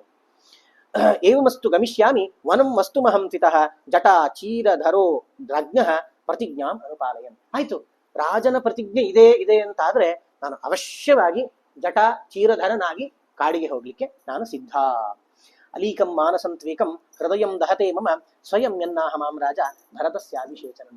ಆದ್ರೆ ಸ್ವಲ್ಪ ಬೇಜಾರಿದೆ ನನಗೆ ಸ್ವಲ್ಪ ಬೇಜಾರಿದೆ. ಕೈಕೆ ನಾವು ಅಂದ್ಕೊಳ್ಬೋದು, ನೋಡ್ರಿ ರಾಮನಿಗೂ ಬೇಜಾರಾಯ್ತು, ಕಾಡಿಗೆ ಹೋಗ್ಬೇಕು ಭರತನಿಗೆ ಅಭಿಷೇಕ ಅಂತ ಕೇಳಿದಾಗ ಬೇಜಾರಾಯ್ತು ಅಂತ. ಆದ್ರೆ ರಾಮನೇ ಹೇಳ್ತಾನೆ, ನನಗೆ ಹೃದಯಂ ದಹ್ಯತೆ ಮಮ, ನನ್ನ ಹೃದಯ ಸುಟ್ಟಂಗ ಆಗ್ತಾ ಇದೆ. ಯಾಕೆ ಗೊತ್ತಾ? ಸ್ವಯಂ ಯನ್ನಾಹ ಮಾಂ ರಾಜ ಭರತಸ್ಯಾಭಿಷೇಚನ. ಅಲ್ಲ, ಭರತನಿಗೆ ಅಭಿಷೇಕ ಮಾಡ್ತೀನಿ ಅಂತ ಹೇಳಿ ರಾಜ ಒಂದು ಸರ್ತಿ ನನ್ನ ಹತ್ರ ಹೇಳಿದ್ರೆ, ನನ್ನ ಅಭಿಷೇಕ ಆದಾಗ ಏನ್ ಖುಷಿ ಇರ್ತಿತ್ತೋ ಅದೇ ಖುಷಿಯಿಂದ ಭರತನಿಗೂ ಅಭಿಷೇಕ ಮಾಡಿಸ್ಬೋದಿತ್ತಲ್ಲ. ನಿನ್ನ ಮುಖಾಂತರ ನನಗೆ ಕೇಳ್ಬೇಕಾಯ್ತಲ್ಲ. ಅಷ್ಟೇ ಅಲ್ಲ, ಅಹಂ ಹಿ ಸೀತಾಂ ರಾಜ್ಯಂಚ ಪ್ರಾಣಾನ್ ಇಷ್ಟಾನ್ ಧನಾನಿ ಚ ಹೃಷ್ಟೋ ಭ್ರಾತ್ರೆ ಸ್ವಯಂ ದದ್ಯಾಂ ಭರತಾಯ ಅಪ್ರಚೋದಿತ. ನನಗೆ ಏನೂ ಸಂಕೋಚ ಇಲ್ಲ. ನನಗೆ ಸೇರಿರುವಂತಹ ಎಲ್ಲ ರಾಜ್ಯವನ್ನ, ನನ್ನ ಪ್ರಾಣವನ್ನ, ನನಗೆ ಇಷ್ಟರಾದವರನ್ನ, ನನಗೆ ಸೇರಿದ ಸಂಪತ್ತನ್ನ ಎಲ್ಲವನ್ನು ಕೂಡ ಅತ್ಯಂತ ಸಂತೋಷದಿಂದ ಭರತನಿಗೆ ನಿಸ್ಸಂಕೋಚವಾಗಿ ಕೊಟ್ಟು ಬಿಡ್ತಿದ್ದೆ ನಾನು. ದಶರಥ ಇದನ್ನ ನಿನ್ನೆನೆ ಯಾಕೆ ಹೇಳಲಿಲ್ಲ, ನನಗೆ ಇನ್ನಷ್ಟು ಖುಷಿ ಆಗ್ತಿತ್ತಲ್ಲ ಅಂತ ಹೇಳಿ ಆ ಒಂದು ತನಗಾದಂಥ ನೋವನ್ನ ಹೇಳ್ಕೊಳ್ತಾನೆ. ಗಚ್ಚಂತು ಚೈವಾನಯಿತು ದೂತ ಶೀಘ್ರ ಜವೈರ್ಹಯೈಹಿ. ಕೈಕೇಯಿಗೆ ಬಹಳ ನೆಮ್ಮದಿ ಆಯ್ತಂತೆ. ಯಾಕೆಂದ್ರೆ ಈ ದಶರಥ ಇಷ್ಟೆಲ್ಲ ನಾಟಕ ಮಾಡಿದ, ಇನ್ನು ರಾಮ ಬಂದು ಏನ್ ನಾಟಕ ಮಾಡ್ತಾನೋ ಅಂತ ಅನ್ಕೊಂಡಿದ್ಲು. ಈಕೆ ದಾರಿಯೆಲ್ಲ ಕ್ಲಿಯರ್ ಆಗಿಬಿಡ್ತು. ಯಾಕೆಂದ್ರೆ ರಾಮ ಒಂದೇ ಮಾತಿಗೆ ಆಯ್ತು ಹೋಗ್ತೇನೆ ಅಂತ ಹೇಳ್ಬಿಟ್ನಲ್ಲ. ಅವಳು ಬೇಗ ಕರೆದ್ಲಂತೆ, ದೂತರನ್ನ ಕರೆದು, ಗಚ್ಚಂತು ಚೈವಾನಯಿತು ದೂತ ಶೀಘ್ರ ಜವೈರ್ಹಯೈಹಿ. ಸ್ಪೀಡ್ ಆಗಿ ಹೋಗುವಂತ ಗಾಡಿ ಯಾವ್ದಿದೆ, ಕುದುರೆಗಳು ಯಾವ್ದಿದೆ, ಅದನ್ನು ತಗೊಂಡು ಬೇಗ ಹೋಗಿ ಭರತನ ಕರ್ಕೊಂಡ್ ಬಂದ್ರಿ, ಅವನಿಗೆ ರಾಜ್ಯಾಭಿಷೇಕ ಮಾಡ್ಬೇಕು. ರಾಮ ಹೊರಡು, ಇನ್ನೇನಿಲ್ಲ, ನಿನಗೆ ಮುಗೀತು, ರಾಜ್ಯಾಭಿಷೇಕ ಅಂತೂ ಇಲ್ಲ ಅಂತ ಆಯ್ತಲ್ಲ, ನೀನು ಕಾಡಿಗೆ ಹೊರಡುವ ಸಿದ್ಧತೆಯನ್ನ ಮಾಡ್ಕೋ ಅಂತ ಹೇಳಿ ರಾಮಚಂದ್ರನಿಗೆ ಹೇಳ್ತಾಳಂತೆ. ರಾಮಚಂದ್ರ ಒಂದು ಮಾತನ್ನ ಕೈಕೇಯಿಗೆ ಹೇಳ್ತಾನೆ, ನನು ನಮ್ಮ ಈ ಕೈಕೇಯಿ ಕಿಂಚಿದ್ ಆಶಂಸಸೆ ಗುಣಾನ್ ಯದಿ ರಾಜಾನಂ ಅವೋಚಸ್ತ್ವಂ ಮಮೇಶ್ವರ ತರ ಸತಿ. ಇಂಥ ಮಾತು ಹೇಳ್ತಾನೆ ರಾಮಚಂದ್ರ. ಅಲ್ಲ ಅಮ್ಮ, ಒಂದು ಮಾತು ರಾಜನಿಗೆ ಹೇಳೋಕ್ಕಿಂತ ಮೊದಲು ನನ್ನನ್ನೇ ಪರ್ಸನಲಿ ಕರೆದು, ನನಗೆ ನೀನ್ ರಾಜ ಆಗೋದು ಇಷ್ಟ ಇಲ್ಲ, ಭರತ ರಾಜ ಆಗಿದ್ರೆ ಚೆನ್ನಾಗಿರ್ತಿತ್ತು ಅಂತ ಹೇಳಿದ್ರೆ ಸಾಕಿತ್ತು. ನಾನು ಅವಾಗ್ಲೇ ಆ ಕ್ಷಣದಲ್ಲೇ ತಂದೆಯನ್ನ ಹೇಗಾದ್ರೂ ಮಾಡಿ ಒಪ್ಪಿಸಿ ಭರತನಿಗೆ ರಾಜ್ಯ ಕೊಡ್ತಾ ಇದ್ದೆ. ಸುಮ್ಮನೆ 2 ವರಗಳನ್ನ ವ್ಯರ್ಥ ಮಾಡ್ಕೊಂಡಿಲ್ಲಮ್ಮ. ಬೇರೆ ಯಾವ್ದಕ್ಕಾದ್ರೂ ಬೇರೆ ಇನ್ನೇನೇನೋ ಕೇಳಬಹುದಿತ್ತು ನೀನು. ಒಂದು ಮಾತು ಮೊದಲೇ ನನಗೆ ಹೇಳಿಬಿಟ್ಟಿದ್ರೆ 2 ವರ ಉಳಿತಿತ್ತು ನಿಂದು. ಇದರಿಂದ ನನಗೆ ಏನ್ ಗೊತ್ತಾಗ್ತದೆ, ನನ್ನಲ್ಲಿ ಯಾವುದೇ ಗುಣಗಳನ್ನ ನೀನು ನೋಡಲ್ಲ. ಯಾಕೆಂದ್ರೆ ಒಬ್ಬ ವ್ಯಕ್ತಿಯನ್ನ ಅರ್ಥ ಮಾಡ್ಕೊಂಡವರು ಆ ವ್ಯಕ್ತಿಯ ಗುಣಗಳನ್ನ ತಿಳಿದು, ನಾನು ಹೇಳಿದ್ರೆ ಅವನು ಕೇಳ್ತಾನೆ ಅಂತ ಗೊತ್ತಿರ್ತದೆ. ನಾನು ಇಷ್ಟು ಸಣ್ಣವನಿದ್ದಾಗಿಂದ ನೀನು ಹೇಳಿದ್ದೆಲ್ಲ ಕೇಳಿದ್ದೇನೆ, ಇದನ್ನು ಕೇಳದೆ ಇರ್ತೀನಿ ನಾನು. ಹಾಗಾದ್ರೆ ನಿನಗೆ ನನ್ನ ಮೇಲೆ ಪ್ರೀತಿ ಇಲ್ಲ ಅಂತ ಅನ್ನೋದು ನನಗೆ ಗೊತ್ತಾಯ್ತು. ನಿನ್ನ ಪ್ರೀತಿ ಇದ್ದೇ ಇದ್ದಿದ್ರೆ ನನ್ನಲ್ಲಿ ಯಾವುದೋ ಒಂದು ಎರಡು ಗುಣಗಳಿದೆ ಅಂತ ನೀನ್ ತಿಳ್ಕೊಂಡಿದ್ರು ನನಗೆ ಕರೆದು ಹೇಳ್ತಿದ್ದಿ ನೀನು, ಭರತನಿಗೆ ಅಭಿಷೇಕ ಮಾಡೋಣ, ನೀನು ಬೇಡ, ನೀನ್ ರಾಜ ಆಗಬೇಡ ಅಂತ ಒಂದು ಮಾತು ಹೇಳಿದ್ರೆ ನಾನು ಬಿಟ್ಟು ಎಲ್ಲವನ್ನೂ ಕೂಡ ಸರ್ವಸ್ವವನ್ನು ತ್ಯಾಗ ಮಾಡ್ತಿದ್ದೆ. ನಾನು ನೀನು ಹೇಳಿದ ಹಾಗ್ಲೇನೆ ಗುಹ್ಯವಾಗಿ ಯಾರಿಗೂ ಗೊತ್ತಾಗದಂತೆ ಕಾಡಿಗೂ ಹೋಗ್ತಿದ್ದೆ. ನಂಗೆ ಯಾಕೋ ರಾಜ್ಯದಲ್ಲಿ ಇಂಟ್ರೆಸ್ಟ್ ಇಲ್ಲ, ನಾನು ಕಾಡಿಗೆ ಹೋಗ್ತೇನೆ ಅಂತ ಹೇಳಿ ಕಾಡಿಗೂ ಹೋಗ್ಬಿಡ್ತಿದ್ದೆ. ಆದ್ರೆ ನೀನು ದೊಡ್ಡ ರಾದ್ದಾಂತನೇ ಮಾಡಿಬಿಟ್ಟಲ್ಲ, 2 ವರಗಳು ಅಂತೆಲ್ಲ ವರ ಕೇಳಿ, ಗಂಡನ ಹತ್ರ ವರ ಎಲ್ಲ ಕೇಳ್ತಾರ, ಹಾಗಾಗಿ 2 ವರಗಳನ್ನ ನೀನು ವ್ಯರ್ಥ ಮಾಡ್ಕೊಂಡಿದ್ದಿ ಅಂತ ಹೇಳಿ ಹೇಳ್ತಾನೆ. ಸರಾಮಹ ಪಿತರಂ ಕೃತ್ವ ಕೈಕೇಯಿಂಚ ಪ್ರದಕ್ಷಿಣಂ ನಿಷ್ಕ್ರಮ್ಯ ಅಂತಃಪುರ ತಸ್ಮಾತ್ ಸ್ವಂ ದದರ್ಶ ಸುಹೃಜ್ಜನಂ. ರಾಮಚಂದ್ರ ಕೈಕೇಯಿ ಸಹಿತನಾಗಿ ದಶರಥನಿಗೆ ಪ್ರದಕ್ಷಿಣೆ ಬರ್ತಾನೆ. ಕೈಕೇಯಿ ಇಂಥ ಕಠೋರ ಮಾತನಾಡಿದಾಳೆ, ಆದ್ರೂ ಇಷ್ಟಾದ್ರೂ ರಾಮ ಅವಳನ್ನ ತಾಯಿ ಅಂತಾನೆ ತಿಳ್ಕೊಳ್ತಾನೆ. ದಶರಥನಿಗೂ ಕೈಕೇಯಿಗೂ ಇಬ್ಬರಿಗೂ ಸೇರಿ ಪ್ರದಕ್ಷಿಣೆ ಬರ್ತಾನೆ. ತಂದೆ ತಾಯಿಗೆ ಯಾವತ್ತು ಪ್ರದಕ್ಷಿಣೆ ಬರ್ಬೋದಂತೆ. ಗುರುಗಳಿಗೆ ತಂದೆ ತಾಯಿಗೆ ಪ್ರದಕ್ಷಿಣೆ ಬಂದು ನಮಸ್ಕಾರ ಮಾಡುವ ಸಂಪ್ರದಾಯ ಮೊದಲಿಂದಲೂ ಇತ್ತು. ದಶರಥ ಅಂತೂ ಪೂರ್ತಿ ನಿಸ್ಸತ್ವನಾಗಿ ಏನು ನಡೀತಾ ಇದೆ ಅಂತಾನೆ ಗೊತ್ತಾಗದೇ ಇರೋ ರೀತಿಯಲ್ಲಿ ಅವನ ಆಸನದಲ್ಲಿ ಅರ್ಧ ಕೂತು ಅರ್ಧ ಬಿದ್ದು ಬಿಟ್ಟಿದ್ದಾನವನು. ಅಂತಹ ದಶರಥನನ್ನ ಒಟ್ಟಿಗೆ ಸೇರಿ ಕೈಕೇಯಿಗೂ ಪ್ರದಕ್ಷಿಣೆ ಹಾಕಿ ನಮಸ್ಕಾರ ಮಾಡಿ ಆಯ್ತು ನಾನು ಹೊರಟು ಬರ್ತೀನಿ ಅಂತ ಹೇಳಿ ಹೊರಗೆ ಬರ್ತಾನಂತೆ. ಬಂದು ಅಲ್ಲಿರುವವರನ್ನೆಲ್ಲ ನೋಡ್ತಾನಂತ ಒಂದ್ಸತಿ. ನೋಡಿದಾಗ ರಾಮನ ಮುಖ ಭಾವನೆ ಯಾವ ರೀತಿ ಇತ್ತು ನಾವು ಅವಾಗ್ಲೇ ನೋಡಿದ್ವಿ. ಸ್ವಲ್ಪವೂ ಮಂದಹಾಸ ಕಡಿಮೆ ಆಗಿರ್ಲಿಲ್ಲ. ಏನಾದ್ರೂ ಮಂದಹಾಸ ಕಡಿಮೆ ಆಗಿತ್ತು, ಮುಖ ಕೆಳಗೆ ಹಾಕೊಂಡು ಬಂದಿದ್ದ ಅಂತಾದ್ರೆ ಅಲ್ಲಿ ಜನರಿಗೆಲ್ಲ ಅವಾಗ್ಲೇ ಗೊತ್ತಾಗ್ಬಿಡ್ತಿತ್ತು ನ್ಯೂಸ್. ಆದ್ರೆ ರಾಮ ಹಂಗೆ ನಗ್ತಾ ಬರ್ತಾ ಇದ್ದಾನೆ. ಏನೋ ಈಗ ರಾಜ್ಯಾಭಿಷೇಕದ ಅಂಗವಾಗಿ ಏನೋ ಡಿಸ್ಕಷನ್ ನಡೆದಿರ್ಬೇಕು ಒಳಗಡೆ, ರಾಮ ಹಂಗೆ ಬರ್ತಾ ಇದ್ದಾನಲ್ಲ ಅಂತ ಹೇಳಿ ಎಲ್ಲರೂ ಅಂದ್ಕೊಂಡ್ರಂತೆ. ಬರ್ತಾನೆ. ಬಂದು ನಚಾಸ್ಯ ಮಹತೀಂ ಲಕ್ಷ್ಮೀಂ ರಾಜ್ಯ ನಾಶೋ ಅಪಕರ್ಷತಿ ಲೋಕ ಕಾಂತಸ್ಯ ಕಾಂತತ್ವಾತ್ ಶೀತರಶ್ಮೇರಿವ ಕ್ಷಯ. ಅವನ ಮುಖದಲ್ಲಿ ಸ್ವಲ್ಪ ಕಾಂತಿಯೂ ಕೂಡ ಕಡಿಮೆ ಆಗಿರ್ಲಿಲ್ಲ ಅಂತ. ಯಾಕೆಂತಂದ್ರೆ ಹೋಗಬೇಕಾದ್ರೆ ಯಾವ ರೀತಿ ಇದ್ನೋ ಬರ್ಬೇಕಾದ್ರೂ ಅದೇ ಮುಖ ಕಾಂತಿಯಿಂದ ಬರ್ತಾ ಇದ್ದಾನೆ. ಅವನ ತೇಜಸ್ಸು ನೋಡ್ತಾ ಇದ್ರೆ ಈಗ ಇವನು ಕಾಡಿಗೆ ಹೋಗ್ತಾನೆ ಅಂತ ಅನಿಸ್ತಿರ್ಲಿಲ್ಲಂತೆ. ಈಗ ಎಲ್ಲ ಮುಗ್ದಿದೆ, ಈಗ ನೆಕ್ಸ್ಟ್ ರಾಜ್ಯಾಭಿಷೇಕಕ್ಕೆ ಅವನ ಅಭಿಷೇಕಕ್ಕೆ ತಯಾರಿ ನಡೀತಾ ಇದೆ ಅಂತ ಅಂದ್ಕೊಳ್ಬೇಕಿತ್ತಂತೆ. ಯಾವ ರೀತಿ ಅಂತ ಹೇಳಿದ್ರೆ ಶೀತ ರಶ್ಮೇರಿವ ಕ್ಷಯ. ಶೀತರಶ್ಮಿ ಚಂದ್ರ ನೋಡ್ಲಿಕ್ಕೆ ಬಹಳ ಸುಂದರ. ಆ ಹುಣ್ಣಿಮೆ ಚಂದ್ರನನ್ನ ನೋಡುವುದೇ ಆನಂದ. ಆದ್ರೆ ಕೃಷ್ಣ ಪಕ್ಷ ಬಂತು ಅಂತಂದ್ರೆ ಚಂದ್ರನ ಕಳೆ ಕಡಿಮೆ ಆಗ್ತಾ ಬರ್ತದೆ ಅಂತ ಹೇಳಿ ಚಂದ್ರನಲ್ಲಿ ದೋಷಗಳು ಬರ್ತದೆ ಅಂತ ಅರ್ಥನ ಇಲ್ಲ. ಚಂದ್ರ ಕೃಷ್ಣ ಪಕ್ಷದಲ್ಲಿ ಕ್ಷಯವನ್ನು ಹೊಂದುತ್ತಾನೆ, ಶುಕ್ಲ ಪಕ್ಷದಲ್ಲಿ ಮತ್ತೆ ಅಭಿವೃದ್ಧಿಯನ್ನು ಹೊಂದುತ್ತಾನೆ ಅಂತಂದ್ರೆ ನಮ್ಮ ದೃಷ್ಟಿಗೆ ಗೋಚರನಾಗ್ತಾನಷ್ಟೇ. ಚಂದ್ರನ ಅಂಶ ಹಂಗೆ ಇರ್ತದೆ, ನಮಗೆ ಕಾಣುದು ಆ ಭಾಗ ಅಷ್ಟೇ. ಹಾಗಾಗಿ ಚಂದ್ರನಲ್ಲಿ ಕಲೆ ಕಡಿಮೆ ಆದಾಗ್ಲೂ ಯಾವುದೇ ವ್ಯತ್ಯಾಸ ಇಲ್ಲ. ಚಂದ್ರ ಸುಂದರ ಅಂತಾನೆ ಹೇಳಿದೆ, ಎಷ್ಟು ಅಸಹ್ಯ ಕಾಣ್ತಾ ಇದ್ದಾನೆ ನೋಡಿ ಚಂದ್ರ ಅಂತ ಯಾವತ್ತೂ ಹೇಳೋದಿಲ್ಲ. ಹಾಗಾಗಿ ಅದೇ ರೀತಿ ರಾಮಚಂದ್ರನ ಮುಖದಲ್ಲಿಯೂ ಕೂಡ ಇಂಥ ದುಃಖಕರವಾದ ವಿಷಯವನ್ನ ಕೇಳಿದ ಮೇಲೂ ಅಂಥ ದೊಡ್ಡ ದುಃಖವನ್ನ ತನ್ನ ಎದೆಯೊಳಗೆ ಅಡಗಿಸಿಕೊಂಡು ಇಟ್ಕೊಂಡಿದ್ರು ಕೂಡ ಯಾವ ಕ್ಷಯವೂ ಕೂಡ ಮುಖದಲ್ಲಿ ಕಾಣಲಿಲ್ಲ. ಧಾರಯನ್ ಮನಸ ದುಃಖಂ ಇಂದ್ರಿಯಾಣಿ ನಿಗೃಹ್ಯ ಚ ಪ್ರವಿವೇಶ ಆತ್ಮವಾನ್ವೇಷ್ಮ ಮಾತು ಅಪ್ರಿಯ ಶಂಸಿವಾನ್. ಅವನು ಮನಸ ದುಃಖಂ ಇಂದ್ರಿಯಾಣಿ ನಿಗೃಹ್ಯ ಚ, ಮನಸ್ಸಿನಲ್ಲಿ ಅತ್ಯಂತ ದೊಡ್ಡ ದುಃಖವನ್ನ ತಾನು ತಡೆದಿಟ್ಕೊಂಡು ಇಂದ್ರಿಯಗಳನ್ನ ನಿಗ್ರಹಿಸಿಕೊಂಡು. ಅಂದ್ರೆ ನಮಗೆ ದುಃಖ ಆದಾಗ ದಳದಳ ಕಣ್ಣಲ್ಲಿ ನೀರು ಬಂದು ಬಿಡುತ್ತದೆ. ಆದ್ರೆ ಆ ರಾಮಚಂದ್ರ ಅಂಥ ದೊಡ್ಡ ದುಃಖ, ಪರ್ವತದಂತಹ ದುಃಖವನ್ನ ತನ್ನ ಎದೆಯೊಳಗಿಟ್ಕೊಂಡು ಸ್ವಲ್ಪವೂ ದುಃಖವನ್ನ ಪಡೆದೆ ಹೊರಗಡೆ. ದುಃಖ ಆದಾಗ ಕಷ್ಟಪಟ್ಟು ಅಳುವನ್ನ ತಡ್ಕೊಳ್ಬಹುದು, ನಗಬೇಕು ಅಂದ್ರೆ ಬಹಳ ಕಷ್ಟ ಆಗ್ತದೆ. ಆದ್ರೆ ರಾಮಚಂದ್ರ ನಗತಾ ಮಂದಹಾಸವನ್ನ ಬೀರ್ತಾ ಮುಂದೆ ಬರ್ತಾ ಇದ್ದಾನೆ. ತನ್ನ ತಾಯಿಯಾದಂತಹ ಕೌಸಲ್ಯೆಯ ಮನೆಯನ್ನ ಪ್ರವೇಶ ಮಾಡ್ತಾ ಇದ್ದಾನೆ. ಅಪ್ರಿಯ ಶಂಸಿವಾನ್. ಇಂಥ ತಾನು ಕಾಡಿಗೆ ಹೋಗ್ತೇನೆ ಅನ್ನುವ ಬ್ಯಾಡ್ ನ್ಯೂಸ್, ಕೆಟ್ಟ ವಾರ್ತೆಯನ್ನ ತನ್ನ ತಾಯಿಗೆ ತಿಳಿಸ್ಲಿಕ್ಕೆ ಅಂತ ತಾನು ಹೊರಡ್ತಾನೆ. ಆ ಸಂದರ್ಭದಲ್ಲಿ ಇಲ್ಲಿ ದಶರಥನ ಆಸ್ಥಾನದಲ್ಲಿ ವಿಷಯ ಹಬ್ಬಲಿಕ್ಕೆ ಪ್ರಾರಂಭ ಹಬ್ಬುತ್ತದೆ. ಹೇಗೆ ಅಂತಂದ್ರೆ, ನಾವು ದೊಡ್ಡ ಹತ್ತಿಯ ರಾಶಿ ಇಟ್ಟು ಒಂದು ಸೈಡಿಂದ ಬೆಂಕಿ ಹಚ್ಚಿದ್ರೆ ಅದು ಪೂರ್ತಿ ಹತ್ತಿ ಹೊತ್ತಲಿಕ್ಕೆ ಬಹಳ ಹೊತ್ತು ಬೇಡ ಅಂತ, ಒಂದು ಕ್ಷಣಾರ್ಧದಲ್ಲಿ ಪೂರ್ತಿ ಧಗಧಗಧಗ ಹೊತ್ತು ಭಸ್ಮ ಆಗಿಬಿಡ್ತದೆ. ಅದೇ ರೀತಿ ಈ ವಿಷಯ ಹಬ್ಬಲಿಕ್ಕೆ ಬಹಳ ಹೊತ್ತೇನು ಬೇಕಾಗಿರ್ಲಿಲ್ಲ. ತತ್ಕ್ಷಣದಲ್ಲಿ ಎಲ್ಲ ವಿಷಯ ಹಬ್ಬಲಿಕ್ಕೆ ಪ್ರಾರಂಭ ಆಗ್ತದೆ. ಮೊದಲು ಆ ರಾಜಭವನದ ದಶರಥನ 350 ಜನ ಬೇರೆ ಹೆಂಡತಿಯರಿದ್ರಲ್ಲ, ಅವ್ರ ಕಿವಿಗೆ ಹಬ್ಬುತ್ತದಂತೆ. ಎಲ್ಲರೂ ಓಡಾಡ್ತಾರಂತೆ. ಹೇಳ್ತಾರವರು, ಕೃತ್ಯೇಶು ಅಚೋದಿತ ಪಿತ್ರ ಸರ್ವಸ್ಯ ಅಂತಃಪುರಸ್ಯ ಚ ಗತಿಶ್ಚ ಶರಣಂಚಾಸೀತ್ ಸರಾಮೋದ್ಯ ಪ್ರವಕ್ಷ್ಯತಿ. ರಾಮಚಂದ್ರ ನಮ್ಮನ್ನೆಲ್ಲ ಬಿಟ್ಟು ಹೋಗ್ತಾ ಇದ್ದಾನೆ. ಅಲ್ಲ, ಇವ್ರು 350 ಮಂದಿಗೆ ಏನು ಅಷ್ಟು ಪ್ರೀತಿ ರಾಮಚಂದ್ರನ ಮೇಲೆ ಅಂತಂದ್ರೆ, ಕೃತ್ಯೇಶು ಅಚೋದಿತ ಪಿತ್ರ. ತಂದೆ ಕೆಲವೊಮ್ಮೆ ಮಕ್ಕಳಿಗೆ ಹೇಳ್ಬೇಕಾಗ್ತದೆ, ಮುಂದೆ ರಾಜ ಆಗ್ಬೇಕು ನೀನು, ಈ ಕೆಲಸ ಮಾಡಿದ್ರಷ್ಟೇ ಮುಂದೆ ನನ್ನ ಸೀಟ್ ಕೊಡ್ಲಿಕ್ಕೆ ಆಗ್ತದೆ, ನೀನ್ ರಾಜನ ಮಗ ಅಂತ ಹೇಳಿ ಆರಾಮಾಗಿ ಬಿದ್ದು ಬಿಡೋದಲ್ಲ, ಅಲ್ಲಿ ಹೋಗಿ ಈ ಕೆಲಸ ಮಾಡ್ಬೇಕು ಅಂತ ಹೇಳ್ಬೇಕು. ಆದ್ರೆ ಈ ರಾಮಚಂದ್ರನಿಗೆ ಯಾವುದು ಹೇಳ್ಬೇಕು ಅಂತ ಇರ್ಲಿಲ್ಲ ಅಂತೆ. ಅವನು ಆ 350 ಜನರನ್ನು ಬಂದು ಮಾತಾಡಿಸಿ ಅವರ ಸೇವೆಗಳನ್ನ ಮಾಡಿ ಈ ರೀತಿ ಮಾಡಿ ಹೋಗ್ತಿದ್ದ. ಅವನು ಕೃತ್ಯೇಶು ಅಚೋದಿತ, ಈ ಕೆಲಸವನ್ನ ಮಾಡು ಅಂತ ಹೇಳದೇನೆ ನಮ್ಮ ಎಲ್ಲರನ್ನೂ ಕೂಡ ನಮಗೆ ಬೇಕಾದ ಕೆಲಸಗಳನ್ನ ಮಾಡಿಕೊಡ್ತಿದ್ದ ರಾಮಚಂದ್ರ. ಕೌಸಲ್ಯಾಯಾಂ ಯಥಾ ಯುಕ್ತ ಜನನ್ಯಾಂ ವರ್ತತೆ ಸದಾ ತಥೈವ ವರ್ತತೆ ಸ್ಮಾಸು ಜನ್ಮ ಪ್ರವೃತ್ತಿ ರಾಘವ. ಸಣ್ಣದಾಗಿ ಇದ್ದಾಗಿಂದಲೂ ಕೂಡ ಕೌಸಲ್ಯನ್ನ ಅಮ್ಮ ಅಮ್ಮ ಅಂತ ಹೇಗೆ ಪ್ರೀತಿ ಮಾಡ್ತಿದ್ನೋ ನಮ್ಮೆಲ್ಲರನ್ನೂ ಕೂಡ ಅಷ್ಟೇ ಪ್ರೀತಿಯಿಂದ ಕಂಡವನು ರಾಮಚಂದ್ರ.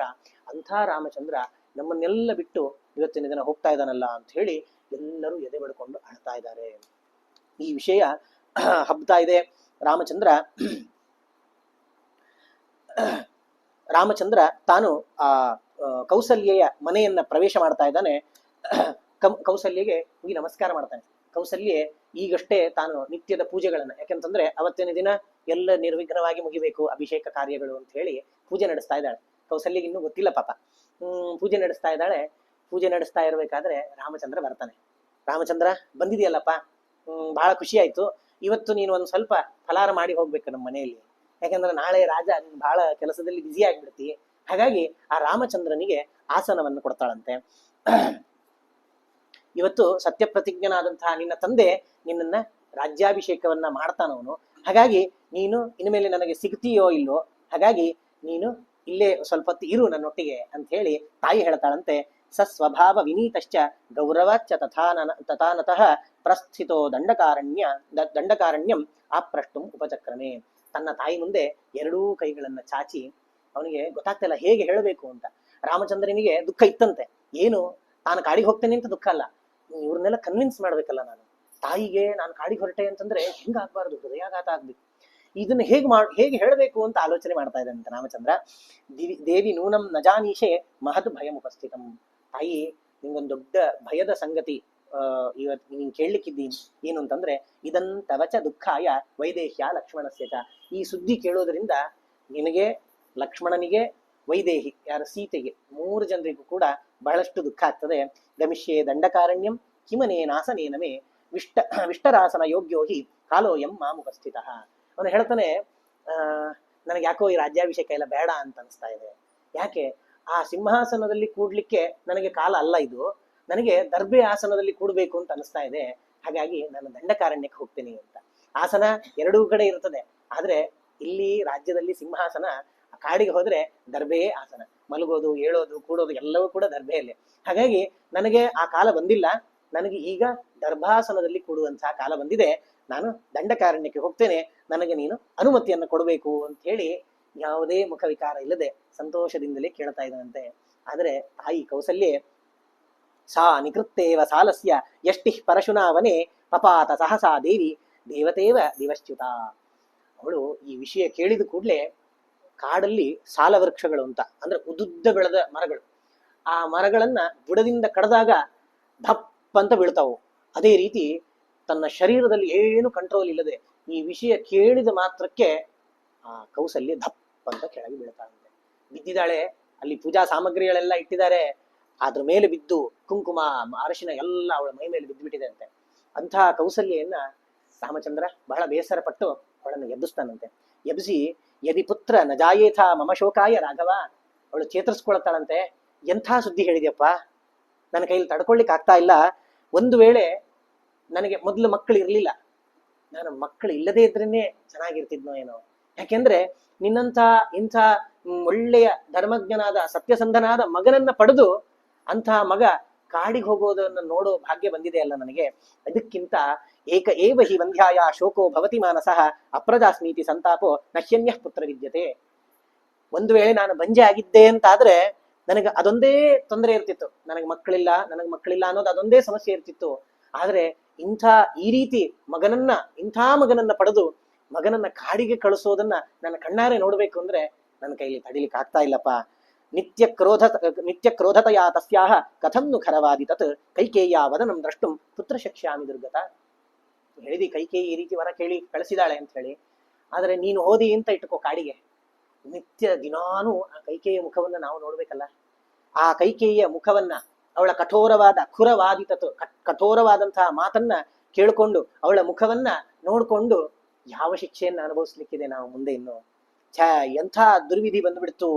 ಅವಳು ಕೌಸಲ್ಯ ತನ್ನನ್ನು ಬೈಕೋತಾಳಂತೆ. ಸ್ಥಿರಂ ಹೀನೂನಂ ಹೃದಯಂ ಮಮಾಯಸಂ, ನನ್ನ ಹೃದಯ ಮೃದುವಾದ ಹೃದಯ ಅಲ್ಲ, ಕಬ್ಬಿಣದ ಹೃದಯ ನಂದು. ಯಾಕೆ ಗೊತ್ತಾ? ನ ಭಿದ್ಯತೆ ಯದ್ ಭುವಿನೋ ವಿದೀರ್ಯತೆ. ಇಷ್ಟೊತ್ತಿಗಾಗ್ಲೇ ಈ ವಿಷಯ ಕೇಳಿ ನನ್ನ ಹೃದಯಾಘಾತ ಆಗಿ ನಾನು ಈ ಲೋಕದಲ್ಲೇ ಇರಬಾರ್ದಿತ್ತು. ಇಂಥ ಕಠೋರ ವಿಷಯ ಕೇಳಿಯೂ ನನ್ನ ಹೃದಯ ವಿದೀರ್ಯತೆ, ಏನು ಆಗ್ತಿಲ್ಲ ಅಂತಂದ್ರೆ ಎಂಥ ಕಠೋರ ಹೃದಯ ನಂದು. ತಾಯಿ ಹೃದಯ ಅಂತಾರ ಇದನ್ನ. ಅನೇನ ದುಃಖೇನ ಚ ದೇಹ ಮರ್ಪಿತಂ ಧ್ರುವಂ ಹ್ಯಕಾಲೆ ಮರಣಂ ನ ವಿದ್ಯತೆ. ಯಾರ್ಯಾರಿಗೂ ಸಾವು ಬರ್ತದಂತೆ, ಈ ವಿಷಯವನ್ನ ಕೇಳಿ ನನಗೆ ಈ ಕ್ಷಣದಲ್ಲೇ ಸಾವು ಬಂದು ಬಿಡಬಾರ್ದಾ ಅಂತ ಹೇಳಿ ಕೈಕೇಯಿ ಬಹಳಷ್ಟು ನೊಂದುಕೊಳ್ತಾ ಇದ್ದಾಳಂತೆ. ನೊಂದುಕೊಂಡು ಇಷ್ಟಾದಾಗ ಲಕ್ಷ್ಮಣ ಕೂಡ ಅಲ್ಲಿ ಬರ್ತಾನೆ. ಲಕ್ಷ್ಮಣನಿಗೆ ವಿಷಯ ಗೊತ್ತಾಗಿದೆ. ತಂದೆ ಕೈಕೇಯಿಯ ಮಾತನ್ನ ಕೇಳಿ 2 ವರದ ನೆಪದಲ್ಲಿ ರಾಮಚಂದ್ರನನ್ನ ಕಾಡಿಗೆ ಕಳಿಸ್ತಾ ಇದ್ದಾಳೆ. ಭರತನಿಗೆ ರಾಜ್ಯಾಭಿಷೇಕ ಆಗ್ತದೆ ಅಂತ. ಇವಳದು ಈ ರೀತಿ. ಯಾರು? ಕೌಸಲ್ಯ ಬಹಳಷ್ಟು ನೊಂದು ಬಿಡ್ತಾಳೆ. ಬಿಸಿ ರಕ್ತ ಲಕ್ಷ್ಮಣನದ್ದು. ಅವನಿಗೆ ಸಿಟ್ಟು ಬರ್ತದಂತೆ, ಬಹಳಷ್ಟು. ನರೋಚತೆ ಮಮಾಪ್ಯೇತದಾರ್ಯೇ ಯದ್ ರಾಘವೋ ವನಂ. ಅಮ್ಮ, ಈ ರಾಮಚಂದ್ರ ಕಾಡಿಗೆ ಹೋಗೋದು ನನಗೂ ಇಷ್ಟ ಇಲ್ಲ. ಅಷ್ಟೇ ಅಲ್ಲ, ಕಾಡಿಗೆ ಹೋಗ್ಲಿಕ್ಕೆ ನಾನು ಬಿಡೋದೂ ಇಲ್ಲ. ಯಾರು ಬರ್ತಾರ ನೋಡ್ತೇನೆ ನಾನು. ಅದು ಹೆಂಗೆ ತಾಯಿ ಕೌಸಲ್ಯ ಹೆಂಗೆ ಕಾಡಿಗೆ ಕಳಿಸ್ತಾಳೆ ಅಂತ ನಾನು ನೋಡ್ತೀನಿ. ತ್ಯಕ್ವಾ ರಾಜ್ಯ ಶ್ರಿಯಂ ಗಚ್ಚೇತ್ ಸ್ತ್ರೀಯ ವಾಕ್ಯವಶಂಗತಃ. ಅಲ್ಲ, ನಮ್ಮ ಅಪ್ಪನಿಗೆ ತಲೆ ಸರಿ ಇಲ್ಲೇನು? ಯಾಕೆ ಒಬ್ಬ ಹೆಂಗಸಿನ ಮಾತನ್ನ ಕೇಳಿ ಇಡೀ ಸೂರ್ಯವಂಶದ ಭವಿಷ್ಯವನ್ನ ನಿರ್ಧಾರ ಮಾಡ್ತಾರ ಯಾರಾದ್ರೂ? ಏನೋ ವರ ಕೊಟ್ಟೆ ಅದು ಕೊಟ್ಟೆ ಅಂತ ಹೇಳಿ ನೆಪ ಹೇಳ್ಕೊಂಡು ಇದನ್ನ ದಶರಥ ರಾಜ ತಡಿಬೇಕು. ಕೊಡ್ಲಿಕ್ಕಾಗಲ್ಲ, ಹೋಗು, ಸಾಹಿತ್ಯಂಗೆಲ್ಲ ಸಾಯಿ ಹೋಗು ಅಂತ ಹೇಳ್ಬೇಕು. ಅದು ಬಿಟ್ಟು ರಾಜ ದಶರಥ ಈ ರೀತಿ ಮಾಡುದ? ಅಷ್ಟೇ ಅಲ್ಲ, ವಿಪರೀತಶ್ಚ ವೃದ್ಧಶ್ಚ ವಿಷಯಶ್ಚ ಪ್ರದರ್ಶಿತ ನೃಪ ಕಿಮಿವ ನ ಬ್ರೂಯಾತ್ ಚೋದ್ಯಮಾನ ಸಮಂಥತಃ. ಅಷ್ಟೇ ಅಲ್ಲ, ಇದು ಗೊತ್ತಾಗ್ತದೆ, ನೋಡಿದವರಿಗೆ ಗೊತ್ತಾಗ್ತದೆ. ಇಷ್ಟೆಲ್ಲ ಮೊದಲೇ ಪ್ಲಾನ್ ಮಾಡ್ಕೊಂಡು ಬಂದಿದ್ದಾಳ ಕೈಕೇಯಿ ಅಂತ ಹೇಳಿ. ಇಷ್ಟು ಗೊತ್ತಾದಾಗಾದ್ರೂ ದಶರಥ ರಾಜ ನಿನಗೆ ಕೊಡ್ಲಿಕ್ಕೆ ಆಗಲ್ಲ, ಹೋಗು ಅಂತ ಸಿಟ್ಟಲ್ಲಾದ್ರೂ ಹೇಳ್ಬೋದಿತ್ತಲ್ಲ. ಏನು ಮಾತಾಡ್ತಿಲ್ಲ ನನ್ನಪ್ಪ. ಯಾಕೆ ಇಂಥ ಪರಿಸ್ಥಿತಿ ಬಂದಿದೆ? ನಾಸ್ಯಾಪರಾಧಂ ಪಶ್ಯಾಮಿ ನಾಪಿ ದೋಷಂ ತಥಾವಿಧಂ ಏನ ನಿರ್ವಾಸ್ಯತೆ ರಾಷ್ಟ್ರಾತ್ ವನವಾಸಾಯ ರಾಘವ. ಕಾಡಿಗೆ ಕಳಿಸೋದು ಅಂತಂದ್ರೆ ಅರ್ಥ ಇದೆನಾ? ಯಾರು ಕಾಡಿಗೆ ಹೋಗ್ತಾರೆ ಗೊತ್ತಾ? ಯಾರು ವ್ಯಭಿಚಾರ ರೇಪ್ ಎಲ್ಲ ಮಾಡಿರ್ತಾರಲ್ಲ ಅಂಥವ್ರನ್ನ ಮೊದಲು ದೇಶಭ್ರಷ್ಟರನ್ನಾಗಿ ಕಾಡಿಗೆ ಕಳಿಸ್ಬಿಡ್ತಿದ್ದಾರಂತೆ. ಅಲ್ಲಿ ಹೋಗಿ ಸಾಯ್ಲಿ ಅವನು ಅಂತ ಹೇಳಿ. ಅಂದ್ರೆ ರಾಮ ಕಾಡಿಗೆ ಹೋಗೋದು ಅಂತಂದ್ರೆ ಏನರ್ಥ? ಒಬ್ಬ ಬೇರೆ ಪರಸ್ತ್ರೀಯನ್ನ ಕಣ್ಣೆತ್ತಿಯೂ ಕೂಡ ತನ್ನ ಇಡೀ ಜೀವಮಾನದಲ್ಲಿ ನೋಡದ ಅಣ್ಣನನ್ನ ಕಾಡಿಗೆ ಕಳಿಸ್ತಾಳ ಅವಳು. ಅಷ್ಟೇ ಅಲ್ಲ, ಬೇರೆ ಯಾವ ಅಪರಾಧವನ್ನು ಮಾಡಿಲ್ಲ, ಬ್ರಹ್ಮಹತ್ಯೆ ಮಾಡಿಲ್ಲ, ಅಥವಾ ಯಾರೋ ನಿರಪರಾಧಿಗೆ ಶಿಕ್ಷೆ ಕೊಟ್ರೆ ಅಂಥವ್ರನ್ನ ಕಾಡಿಗೆ ಕಳಿಸ್ತಿದ್ರಂತೆ.